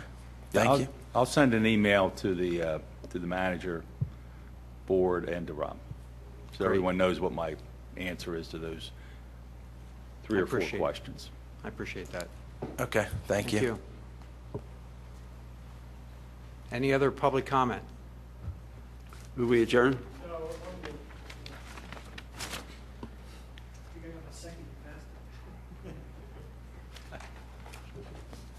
Jim Schneller, St. David's Park condo. I was prevented from comment on the Rite Aid proposal, so if I could. Jim, I did call for public comment on that item, and you maybe weren't aware. No, I was. You allowed. You came back up afterwards. I had public comment on Rite Aid. You did not get up at the time of public comment. You came in after the applicant was complete. Well, the applicant got a response to the first public comment. Well, and then you treated it as, but I'm not complaining. You can say whatever you like now. I want to ask you to pay attention to the Wayne Business Overlay District. A major intent of that overlay was to have a continuous building line. The Rite Aid building, whatever you approved there, I just want to ask your attention to that in line with the buildings farther up where they do come up to the building line. The intent was to have an extension of the shopping district. So although Rite Aid seems to have somewhat of a pad appearance, are they too close to the road? Is that going to cause nonconformance with other people who want to be 10 feet back? I don't think the Planning Commission has stood up on it, and there's a lot of reasons why I don't think the public was here tonight because, well, it's preliminary, but the public should be encouraged to come out for these caucuses, yet the Planning Commission has an obvious appearance of being on their own track. They're not big on public comment. They're not giving us the impression that they're approving on the basis of public considerations. I think what Barron said, and it's been said here many times, and said to the Planning Commission, you have a duty to look for hardship. It's not a giveaway.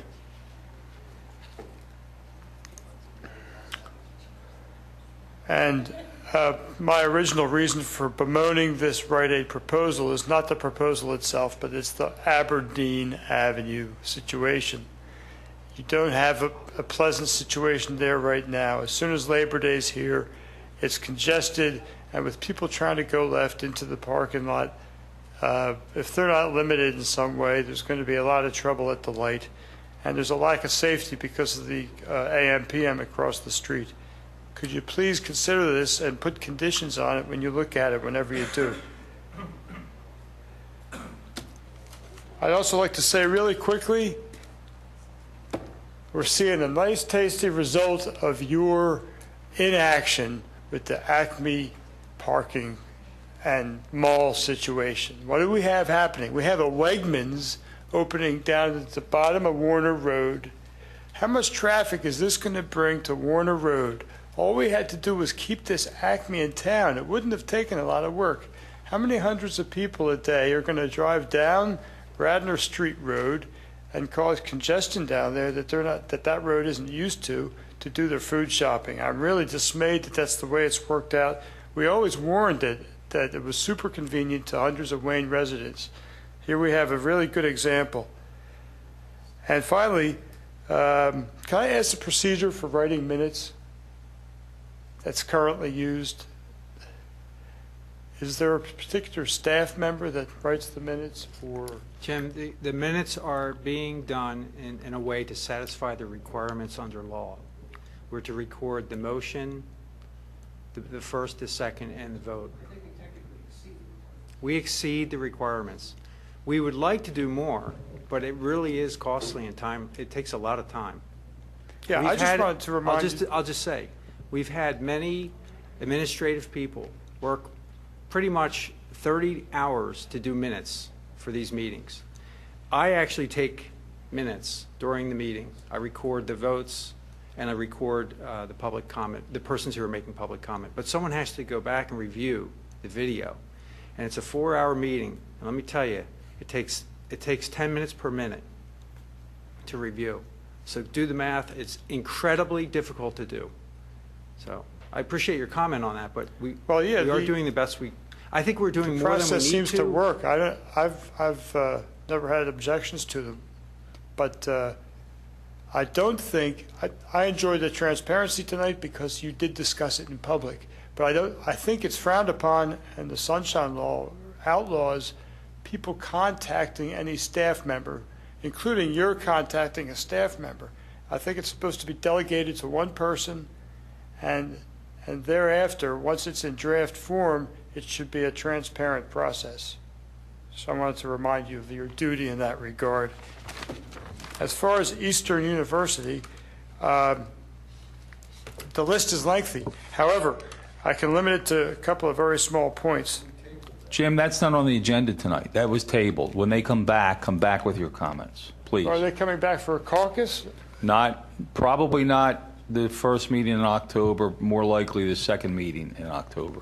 Yeah, but this was the final plan, is it not? So you'd have an extra week if I just give you 3 sentences on it. But it was tabled. It was tabled. They weren't here. Mr. Keneally was here, but not for Eastern. No one from Eastern is here. So bring it back in October. Will please. Do. Good night. Thank you. This will be quick, Rob. One of foremost, I forgot to add 2 questions to that list. Did Radnor Township pay for that appraisal? And which acres is under analysis in that, potential consideration in there, in that appraisal? Rob, could you send me an email with that whole list? Okay. Because the board wants me to respond to it, and then just so I have everything that you're asking. Okay? What's your email? I'll tell you after the meeting. Move we adjourn. Okay. We're adjourned.